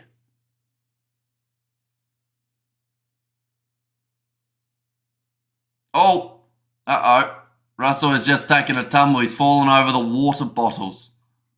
Hercules, you didn't specify what sport. Hard one, says Mikhail. Yeah, there's been so many great players over the years, but Finn Russell just getting knocked over by the water bottles. 47 minutes through and 30 seconds remaining. John Lomu is my favourite player, says Stephen. Now another line out for George Turner. And like I said, oh no. I was about to say, like I said, the line out has been perfect for Scotland today, but that is the first messed up line out for the Scottish. Now making it 11-1, 1 lost. Cyril Bailly again in possession, taken down by would have been Scott Cummings. I always get him and Gilchrist confused, and then you chuck Skinner in there as well, and it's even more confusion. It's going to be slapped back by both sides. Still play on, says Nick Berry, and Charles Oliver does clean it up now. Luku going across to Pietro Malvaka, who we haven't seen enough of, I don't think, throughout this game with his attacking game. Now Harry Patterson at the back. Big boot forward into the 22. Terrible bit of work there from Jalabert. Thought for a second they weren't going to be giving it as a knock-on. Jalabert tries to say he knocked it backwards. And there's a bit of push and shove going on the sidelines. I think Damien Pinot decided he wanted to try and go at it with Duan van der Merwe, and then he realised who Duan van der Merwe was and said, actually, nah, she'll be right. But France, like they've said, just a little bit of a lack of spatial awareness. Therefore, 70 metres lost for France, which is massive. I'll be honest, France, they've gone with a 6-2, and I can understand it because they want to have that power in their full-pack late, but I don't think that Jalabert has had the best game, and I think it's really hurt this French backline throughout this match. A bit more belief that Scotland, and they can get the win. So here's Manny, and Antonio is back, and so is Tuolangi, back from his debut last week. Big chance here. Scotland just have to be patient, says Manny M. Yeah, I think the chances will still go. Jalabert succeed. I think that's supposed to be from I Am Nutty. Or sucked, I think it might actually be, sorry. Now Ben White to feed this ball in 22 metres out from the line.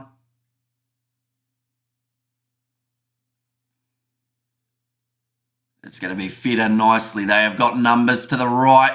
Finn Russell calling the shots. But as a skip pass says to Tui Pilotu, you just crash it forward, and he's knocked it on there. No, he hasn't. They say play on now. Ben White has kicked it forward, but Damien Pinot, I believe, has managed to jump on that ball. But that was close to a scrappy play, turning into a try for the Scottish. The quality of this game has gone downhill. I think the slipperiness of the ground and the rain is still pouring, so it has made it a lot less free-flowing than what we saw earlier on in the contest. It's kind of got gritty and grindy, but that might be exactly what France need to stay in the contest. I think that structure-wise, they've been outplayed by Scotland in this game. Oh, okay. They've said it is taken back by White and grounded, White being France, not Ben White. So it means that it is a 5-metre scrum here for Scotland, just out from French try line. Knocked back by White over the line. See, I would have called that as a knock-on in the breakdown. The quality of this commentary has gone downhill, says a Rugby in there. Now scrum feed for the...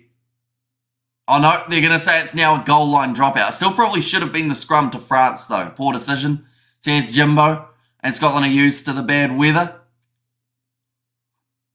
It's a bit brutal, I am nutty. One try apiece for these two sides. Seems like a bonus point is a wee way away for both of these sides. The losing bonus point is definitely still on the card for both of these teams. Scotland have had their iron brew. Says Manny. Kick down towards the halfway line. Finn Russell gets it away. Here comes Dempsey. Throws himself at the line. Makes 15 metres in the process. Now White going across. Nice inside ball to Tui Pilotu. Got the offload away to Christie. And great attack and run, but there was no clean out, and France get the penalty. Gregory Eldred getting over the ball. And joking, bruh.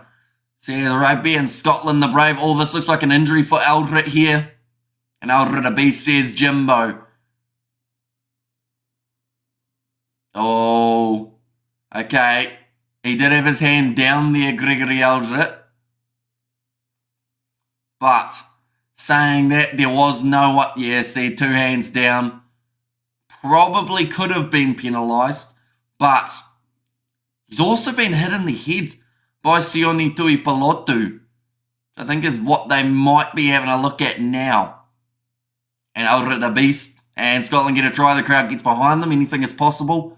Says Stephen. And France at 14. Scotland need to capitalise. Although they are now back to their 15. Yui Antonio just recently making his way back out there. They're showing this breakdown again.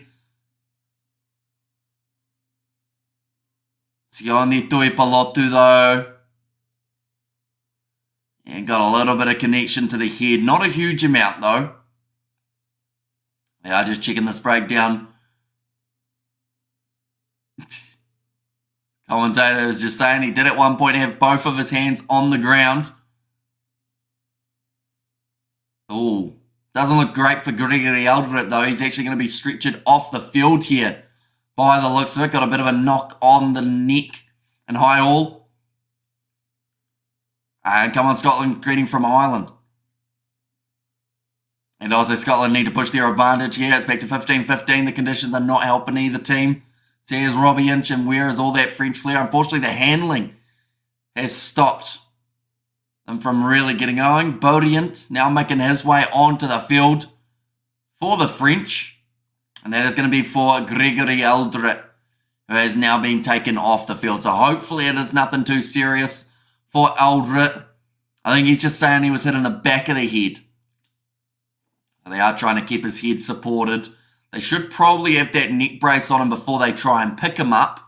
And Scottish guy winning no arms should be a yellow just like France. Says Max, yeah, it was Sione Tuipulotu, ended up connecting to the head of Gregory Eldred.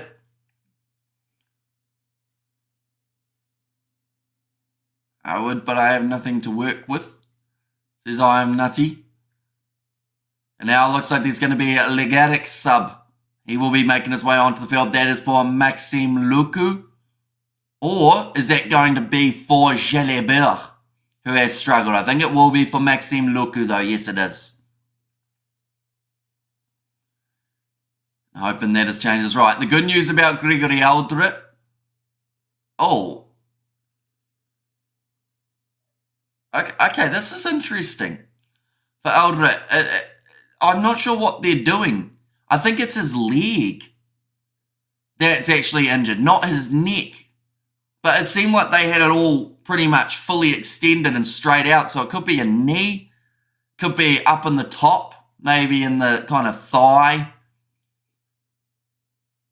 Okay, there, Legaric is good, says I'm nutty, and I hope Eldred is okay. We're going to see it here. What happens to his knee? He's fine there.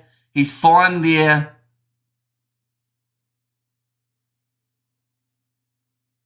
Yeah. Oh. Okay. They're saying it's actually a knee cut that he has received there. Now, I hope that it is just a cut. But then the other side of things could be the laceration might be caused due to a bone popping through. I don't think that's the case, though. I think he's just been sliced and diced by one of the Scottish players' boots, or I hope that's the case anyway. But straight away he knew that he had been cut open. And it looked relatively quick to bleed as well. A shame for Eldred, the French Scotsman. Says there from Max, and leg trapped under Scotland as he fell. But yeah, it's going to be one of those two, I would say. Either just the slice and... Oh, he's given the thumbs up. The fact that they braced it, though, as well makes me a little bit concerned. Because... But then I guess that's a good way of stopping it from really, like, pumping the blood through if it's all locked into place and they've got the strapping on it. sliced and diced. Says Campani. I haven't turned New Zealand's prop, yes. Says I'm nutty in the Rugby World Cup warm-ups. It certainly did. Ended up happening to Tyrell Lomax. Now Julio Marchand also on the field. So France have had the opportunity to take a breather and also make quite a few changes in their side. Nice run forward from Serobai. Legaric now going across 40 metres out from the line. And still 30 minutes remaining in this contest. So more than enough opportunity for these two sides to really get something going. Tackle release is the call from Nick Berry. And I, mate, what did I miss? Any good? Just didn't work. Says Dennis, we've seen some nice plays. The Scottish try that we saw in the first half was probably one of the better ones of the Six Nations we have seen in terms of a counter-attacking try. France working well with Galfiku to score. Has kicked him behind here. Barbarie showing his pace, but it is cleaned up there by, I believe that was the youngster Harry Patterson. He was just short of the Scottish line. He's just managed to keep it in the field of play. It was almost a 5-metre line out for France. French pack making the difference. Says Rugby, and now Finn Russell has to play halfback. Does get the ball into touchdown to about 22 metres out. Harry Patterson. It was a great kick from Damien Penaud, and straight away the acceleration had to be there for Harry Patterson. And just keeps inside of the field of play. He is a young talent by the looks of it for the Scottish. Wasn't actually supposed to be in the side going into this round, but the late change of Kyle Steyn meant that he got his opportunity. I think he's going to get plenty more in the future now as well. You think Ardie Savia will ever put on black jersey again? Probably, I would say. And Bodiet is underrated. Says Rugby. Now Legaric. Oh, it was knocked on by Dante. He said it's gone backwards.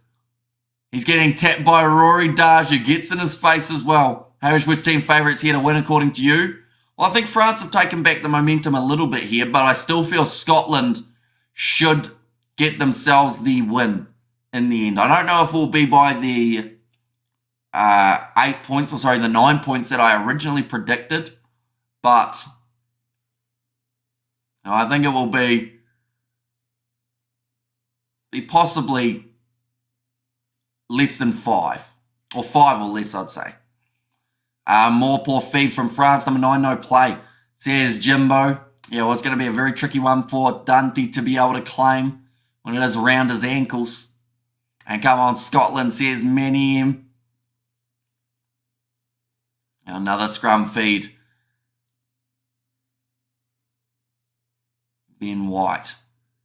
Put this ball in. Finn Russell still, of course, going to be that first receiver on the left-hand side of the scrum. And it looked like a little bit too much early movement from France, so the free kick does go the way of Scotland. France look like they don't want to play. Says Manny or Finn Russell deciding to just take the kick downfield. Massive boot. Damien Penaud is back there to be able to cover. Nice run for from Ramos. Counter-attack here. Damien Penaud, another knock on here. Every time at the moment for France, it just seems to be the loose carries are costing them the ball. And Scotland, with that quick kick that was taken from the free kick, they have just gained about maybe 45 or 50 metres again worth the territory. And Marchand should start for France. He's on better form than Malvaca. And his brother plays centre somewhere else. Or somewhere as well, doesn't he? And he's improved a lot. There's a rugby for Bodian. Handling errors 9 from France compared to the 6 of Scotland. That's interesting. I saw on the Six Nations stats, it had actually 10 from Scotland throughout the first half. So maybe that was 10 drop balls rather than handling errors that have caused advantages or scrums. You can do it? You choke bastards. Says Gareth. Another scrum reset. We're using up plenty of time. Yeah, they both used to be at La Rochelle. Bro is at Racing now, I think. Says Rugby. Settled by. Probably been one of the pick of the players for Scotland. Galfiku as well has been good in the back line, but we haven't really seen too much of him outside of those attacking runs. Six Nations all conspiracy to deny England. Says I am nutty. England, they managed to win their first game up against the Italians. They will be playing Wales in only an hour and 3 minutes time. We'll be covering that one on the channel as well, ladies and gents. So if you are new, be sure to hit that subscribe button. 13-10, the current scoreline, which has not changed for a good 30 or so minutes. Another penalty advantage for the Scottish. Now, Tui Pilotu, I think that one went forward to Hugh Jones, but it is going to be play on. Now, Ben White going on the outside to the youngster, Harry Patterson. New sub says, Emma, thank you very much. Usually appreciated. Now, White across to Rory Darge, who was shut down early from Charles Olivon. Now, Pierre Scorman trying to bulldoze his way forward. Are you going to cover the Rugby Championship? We certainly are. Every game of the Rugby Championship we will be live for, just like every game of the Six Nations. And always unpredictable, but good to watch. Says Bazmac. Now across Pierre Scorman. Still under penalty advantage for Scotland. Quick step in there from Hugh Jones. Going back across to the left-hand side. Have you ever seen the goodies when they do Welsh rugby? No, don't think so. That was a big yawn for 4:43 a.m. Right, France have conceded the penalty. Russell will take on the 3 points here. Who you tipping to win the Rugby Championship? I'm thinking New Zealand or South Africa. I think South Africa have got a very good shot, mainly because they do play New Zealand twice in South Africa, so that home field advantage should possibly get them over the line. And Scottish Pod's not resetting quick enough. Scotland going side to side, says Jimbo. In there as well. But now Finn Russell.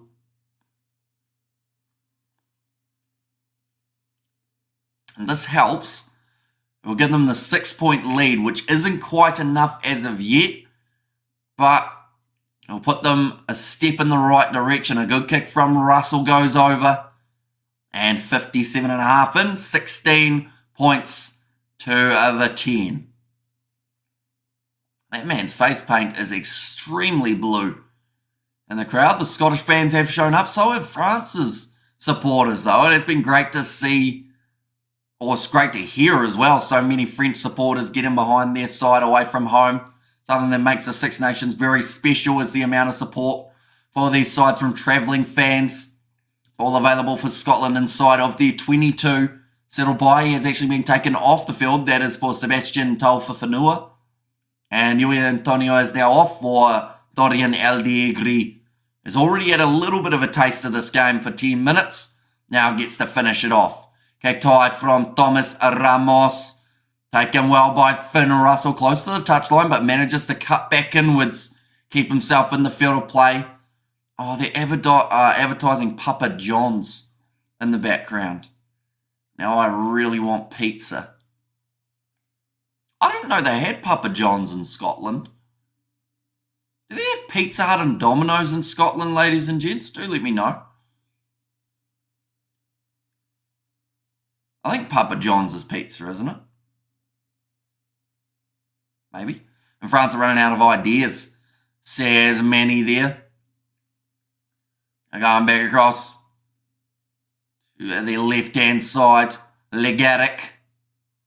How long did you get pizza this past week? I did. And it was fantastic.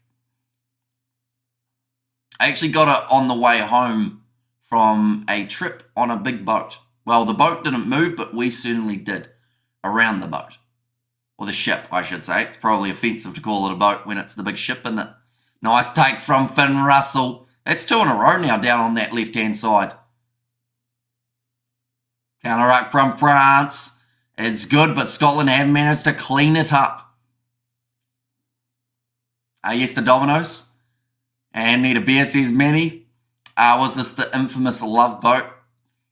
It wasn't quite a love boat, not for myself anyway. But I'm sure there's plenty of loving that happens on said boat. And there's plenty of space to do it too. I have a chicken kebab, says Manny M.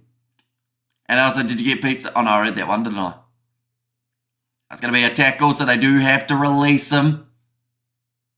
And Scotland has many takeaways. We ain't a third world country, says John. No, I'm just curious about in terms of the brands, because I know for us in New Zealand we have Burger King, whereas Australia has Hungry Jack's, which is the same thing. So I was wondering if it's like still the same chains or whether it's, you know, likes of Papa John's, I didn't realise was a outside of America thing. I'm going to have a beer when England play. And it's 3:45 p.m. here. You're literally at the other side of the world, my friend, says Baz. Yeah, the time zones for Northern Hemisphere for the Six Nations are a lot nicer than the ones down south. Now Ben White puts it high again. Trying to put the pressure on the kicker. Was the French breakdown.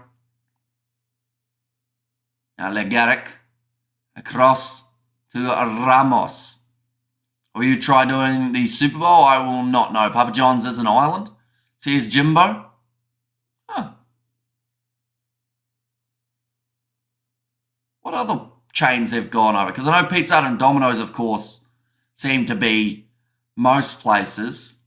Do you have any other, like, American, I guess, known pizza places, like Little Caesars, or what else is there?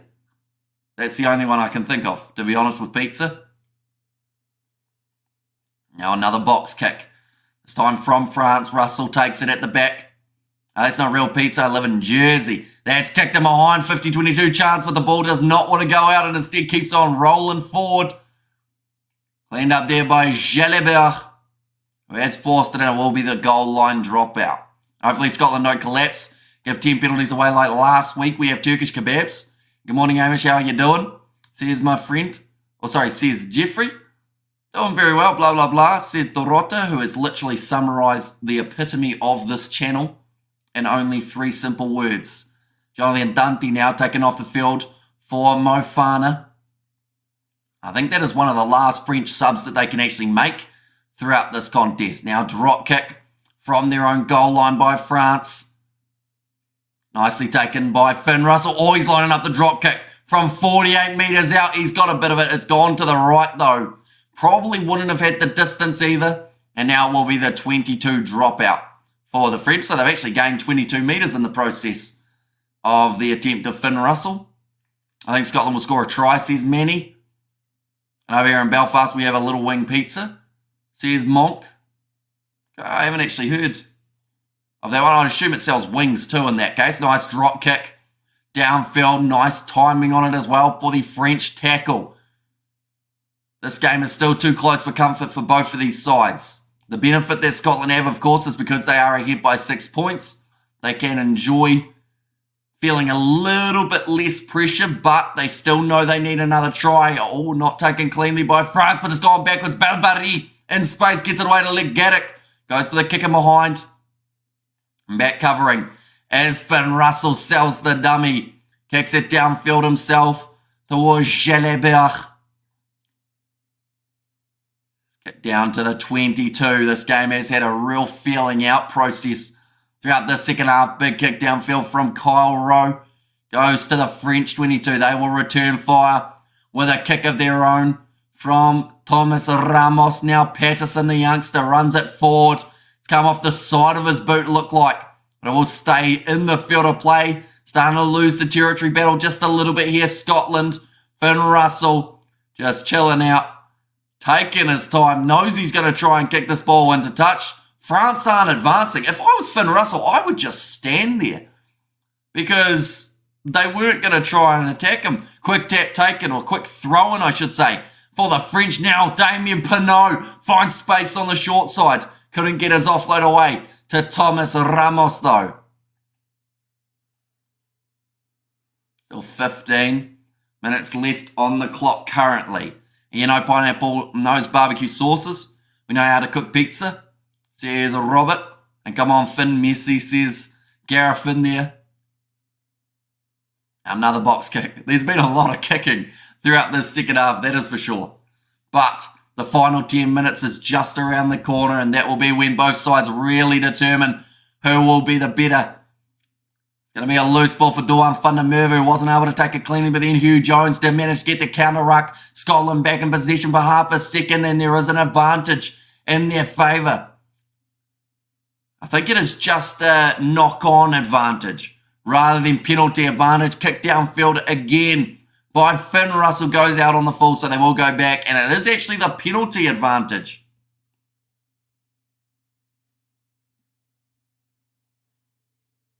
You must be off your feet. Just here goes Scotland, says Eli. 15 minutes left. Neither side showing too much throughout the second half, but there is still a very good shot that we see. I want to say at least one more try. I feel like the floodgates might actually open in the last little while of this contest. But the next game that we are covering on the channel, ladies and gentlemen, it will be the matchup taking place between England and Wales.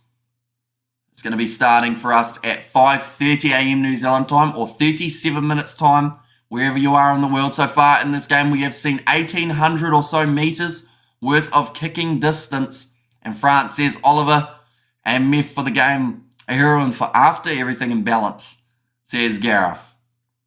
And George Turner now with the line-out throw for Scotland. They have been relatively successful when it comes to their line-outs throughout the match so far. They go to the back, beautifully done by Scotland in terms of setting up that line-out. Kicked him behind by Finn Russell, just outside of the 22. Knocked on by Damien Penaud. Ref says it goes sideways. Interesting. And even Damien Penaud had stopped because he assumed he had knocked that one on. But Ben White, inside of the Scottish 22, now looking for the touchline. Claimed again by Thomas Ramos. Kicking does suit these conditions, but it doesn't suit either of these sides to give themselves the lead.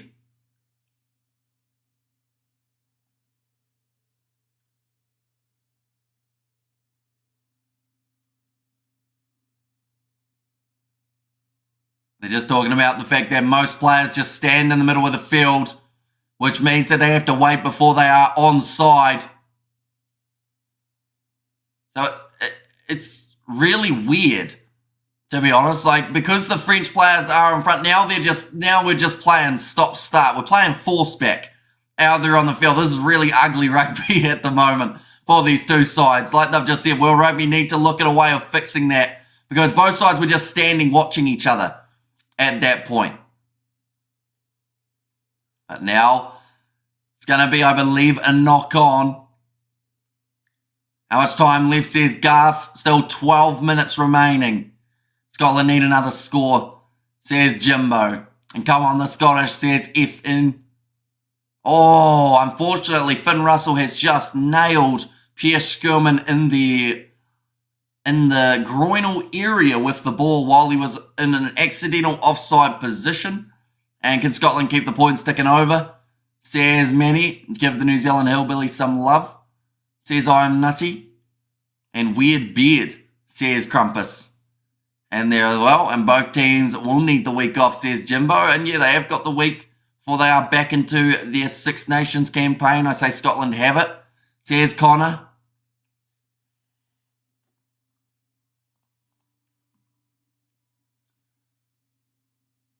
Commentators are saying that they need to look at that rule because there's going to be a stage where it creates nonsense out there on the field. But Scotland, 2 weeks' time, they have got their game up against the English. They'll be starting in pretty much exactly 2 weeks, give or take about 50 or so minutes. Then for France, their next game will be up against the Italians. That is in 2 weeks' time, and that is a home game for the French, who are now going off to the left-hand side at scrum time. 12 more minutes in Scotland. We have 2 wins, says Manny M. Oh, you're backing in the Six Nations. It's chipped in behind. Belbarry does score the try. That came out of nowhere for France, and they will now have the opportunity to take the lead at this stage of the contest. And La Rochelle would win this, says I am nutty, but Belbarry, it didn't look like there was too much on for the French, just going through their phases like they have throughout this game. But in his 9th cap, 6 tries for Belbarry. Hell yeah, France, says Oliver. No, says Isla. But just chip and chase. 3 defenders, he just goes round them and scores it. Then boots it way into touch. France, let's go. Says Oliver, and what a try. Says FN and Ferguson all over the place. Says Jimbo. And there as well. And Scotland unlucky, says Manny M. If Scotland win, they have an excellent chance of winning the whole championship, says Manny M. Although they're going to have to find a way of fixing what has now become a bit of a problem. They've given momentum purely to the French. Well, this is how France are. Says Robbie Inch.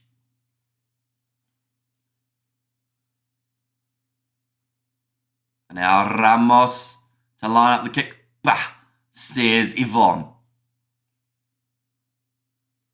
2 from 2 for Ramos. And this would give the French the first time in this game a lead up against Scotland. How close to the post was the try? It was probably about, I'd say, 15 metres to the left. And Ramos slots it straight down the middle against the runner play.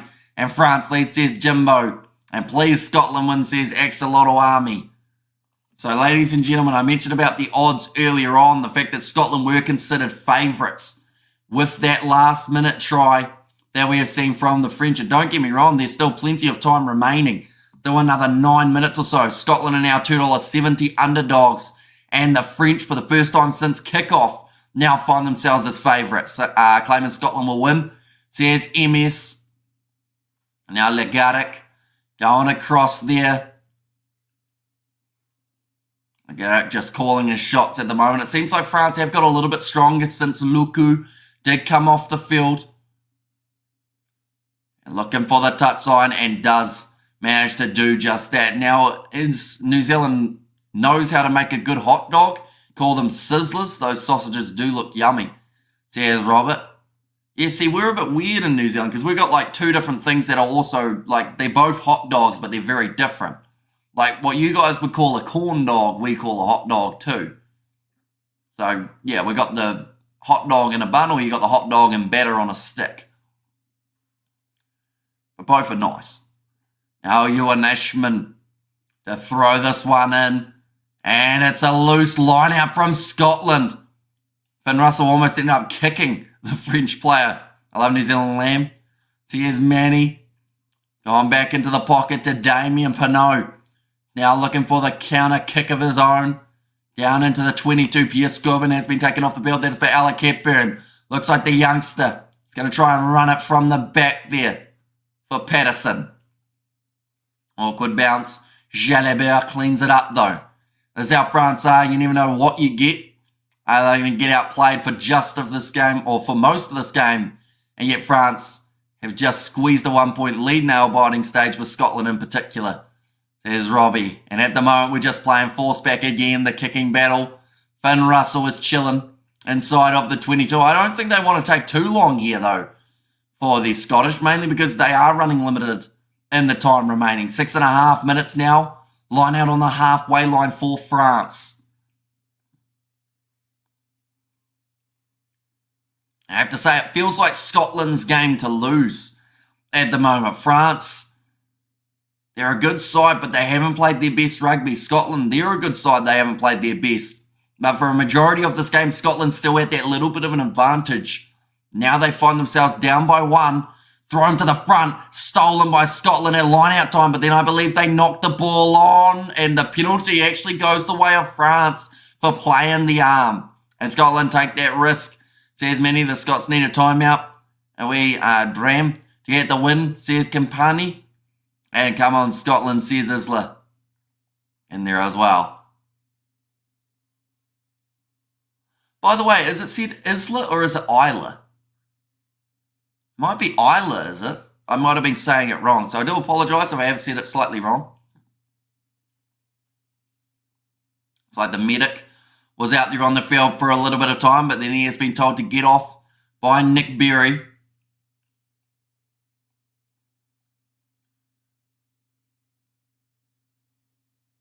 And now here the French national anthem being sung around Murrayfield. French fans believe, same as last week, penalties given away by Scotland, says John. A line out throw for Ewan Ashman. Oh, sorry, it was Marchand.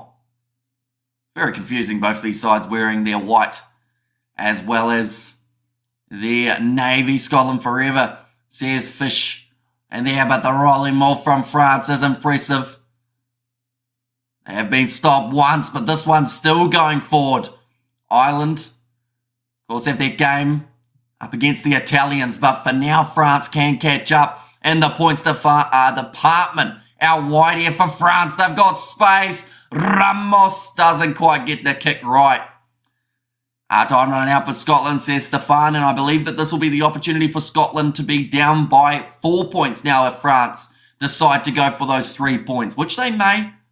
Wouldn't be a bad option at this current point in time. The time is just lacking in this contest, you'd have to say. Looks like we have got another French team meeting while one of the players has stayed down with an injury. I said they've got around 60 seconds to take this kick. That French number 19 looks like a beast. Yeah, the big man Tuolangi dominated the under-20s competition and now finds himself playing for the Scottish. Yeah, well, France go ahead of Scotland today, says Connor Crowley. Theoretically, I think that they would still be slightly down. Because, one moment, we all look at this. So France, if they win this game, they will get the 4 points. But Scotland already on the 4 and their points differential isn't bad enough to drop. Plus, they're within the 7 currently, so that would still give them 1 extra point. So Scotland, theoretically, they would still stay exactly where they are. Although for now, they would go ahead of England, of course, I should say. So they'll move up to 2nd if they were to lose this game by less than 7. French replacement front row dominant, says Jimbo, but that kick is good from France. 20 points to 16 now in this game. In the final moments, when these two sides played off a few years ago, it was Bryce Doolan who made the mistake for France that allowed the last-minute try for the Scottish. Are we going to see another last-minute decider here for Scotland now that they're in possession? 45 metres out, though, this French defence has really come alive. In the second half, Finn Russell, selling the dummy, gets it off the door in front of Murrayfield, who I will be honest has not been active enough throughout this match. Le Bleu, says Oliver, now going off to the left-hand side here. Johan Ashman just tackled inside of the Scottish half. Now Finn Russell finds the offload away. It's going to be the penalty advantage here for the Scottish due to France rushing up, or at least I thought Nick Berry gave the penalty advantage. Maybe he didn't in that case. Scotland need a converted try, or they just need a try at this point of the game. 2 minutes remaining, you would say, is almost enough time to give them the win if they were to get that converted try. Definitely with the amount of time that they can use up taking the kick. That is 60 seconds that they'll be able to work with. Rush defence there from the French defence, but Kyle has cut straight through them like the knife through butter. He steps twice, moves up to, he's knocked the ball on the ground, and he's made the mistake. Almost individual brilliance from Kyle Rowe, but then heartbreak for the youngster when he couldn't hang on to it. Oh lordy, says Jimbo. A great step in from Kyle Rowe, almost cut through. Good scramble defence from France though. And Scotland unlucky and just lost the ball, and he knew it as soon as it happened as well. You see his face. He knew that that's a big mistake. Ugh, says Burning Lash. But now, with 100 seconds remaining, Scotland need to win a penalty here, or they need to keep France right inside of their 22. The clock is currently off for Nick Berry. I'm walking out, says MS. It looks like Scotland blew it, says Manny M. Yeah, at the moment, Scotland's second halves have just not quite been up to standard. And almost the word Scottish Rugby knows only too well, says Paul. Okay, Oliver is just currently yelling at his French back. He is saying, come on, boys. This is where we have to make sure we get it right. It's only 100 seconds. Wait for the ball, be patient, said the referee there to Scotland. The last thing Scotland want to do here is give away a penalty, because if they don't, It still means that they've got the opportunity of either having France kick the ball into touch, or the other opportunity will be to try and get that turnover inside of the French 22 within that last about minute or so. So whatever Scotland do, the last thing they can do is give away that penalty. France will try and work for it. Scotland need to stay strong here and not allow it to happen. Wales win today versus England. Says Connor, could it be a very close game just like this one? We will be covering it on the channel in only 23 minutes time, but the scrum is set. Good solid push from both sides. It looks like they are going to try and go for the last minute. Great work from Ben White. Almost got the turnover. Russell gets the ball back for Scotland. I mentioned about the heartbreak for the French when Doolin made the late mistake, and Scotland now have got another chance to do just that. 45 seconds remaining, and they are 5 metres from the French line. A knock-on would end it here. Xander Ferguson lost his footing, and Tuolangi, the big man, was on the ball for half a second. There are so many players lying on the back on their grass. That's the wrong way around. On the grass on their back. 5 metres. In fact, now only the 2 metres here for Scotland. Gilchrist round the side of the breakdown, shut down instantly. France cannot afford to give away a penalty advantage here, or it would end up closing out the game for them. Scotland are 1 metre out. Christie round the side. He's going to get held up. Needs to get that ball to the ground, and he has just managed to do so. Scotland need to be sure that they're crossing this try line and getting the ball down. That looks extremely close. Nick Berry's called it as held up. Surely he checks this though. Yeah, he's got to check it. It is the final moment. Scotland think that they got it down, but Nick Berry says that it is held up. France win, I think, says Connor. Is the ball held up? This will determine. Oh, this is exactly what Scotland experienced last week. Duan van der Merwe was held up. That stopped the winning bonus point for the Scottish, but they still got the win. This one does not determine anything when it comes to the losing bonus point, but this is going to determine if they've just won this game. I mentioned they had to be sure that they were going to be able to get that ball down. It's on the boot currently. Oh, but the ball's, that's a long way off that boot. I think that's down. I think that this angle will show it nicely. For a start, it's held up. Then that ball's on the line. And that should be the try for Scotland that wins them this game. But does the TMO see it the same way? That ball for me is down as soon as it pops off that boot. All one motion, so it isn't double movement here. But like they said, the second moment here, when he pushes it towards the turf, he does get that ball down, I believe. The original decision was held up though. So unless there's compelling evidence there, I believe that that ball is grounded at that moment. There is not enough space between the turf and that ball. It has to be a try, but is it conclusive? They have to make sure that's down, I believe. Can see it, says Jimbo, but because the on-field decision from Nick Berry was no try, they need clear and conclusive. For me, that's clear and conclusive. But for the TMO, it sounds like he's not so sure.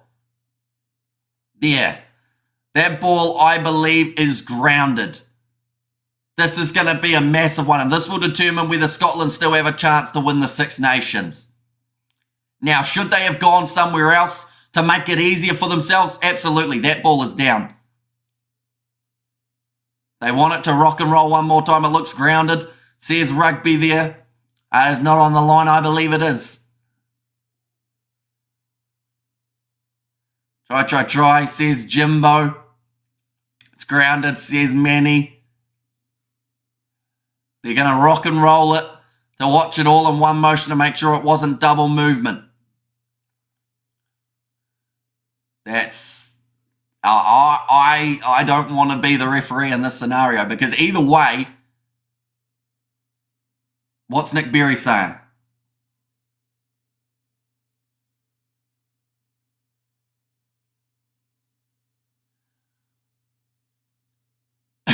Okay, Nick Berry here has just said to the TMO, he said, oh, this is big, the Irish TMO to make the decision. Nick Berry was about to change his on-field decision, and he said that he was going to change it to try. Then the TMO with the Irish accent. That needs to, it's on the foot here. And then he needs clear, conclusive evidence that it is grounded. That is grounded. He wants it to rock and roll one more time. This is going to cause controversy for days if this is not given as a try here. Where is Ben O'Keefe, says Crumpus? The DMO bottling it.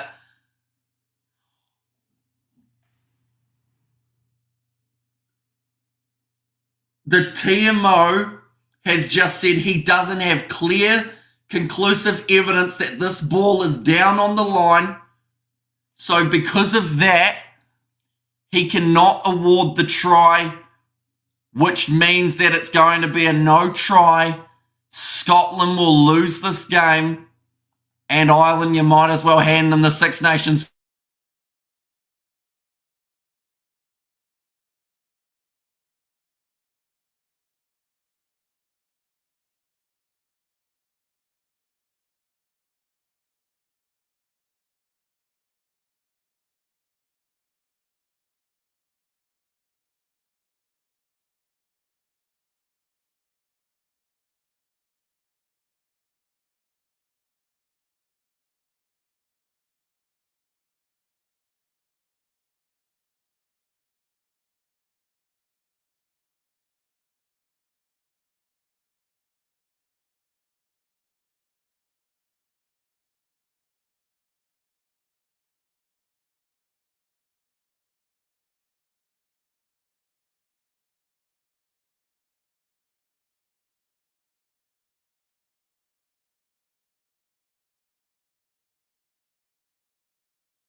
Right, we're on our phone, ladies and gents. The Wi-Fi went again, right when we were saying how poor of a decision that was.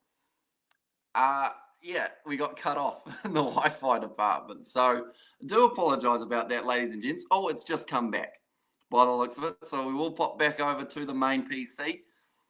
One moment. 3, 2, 1.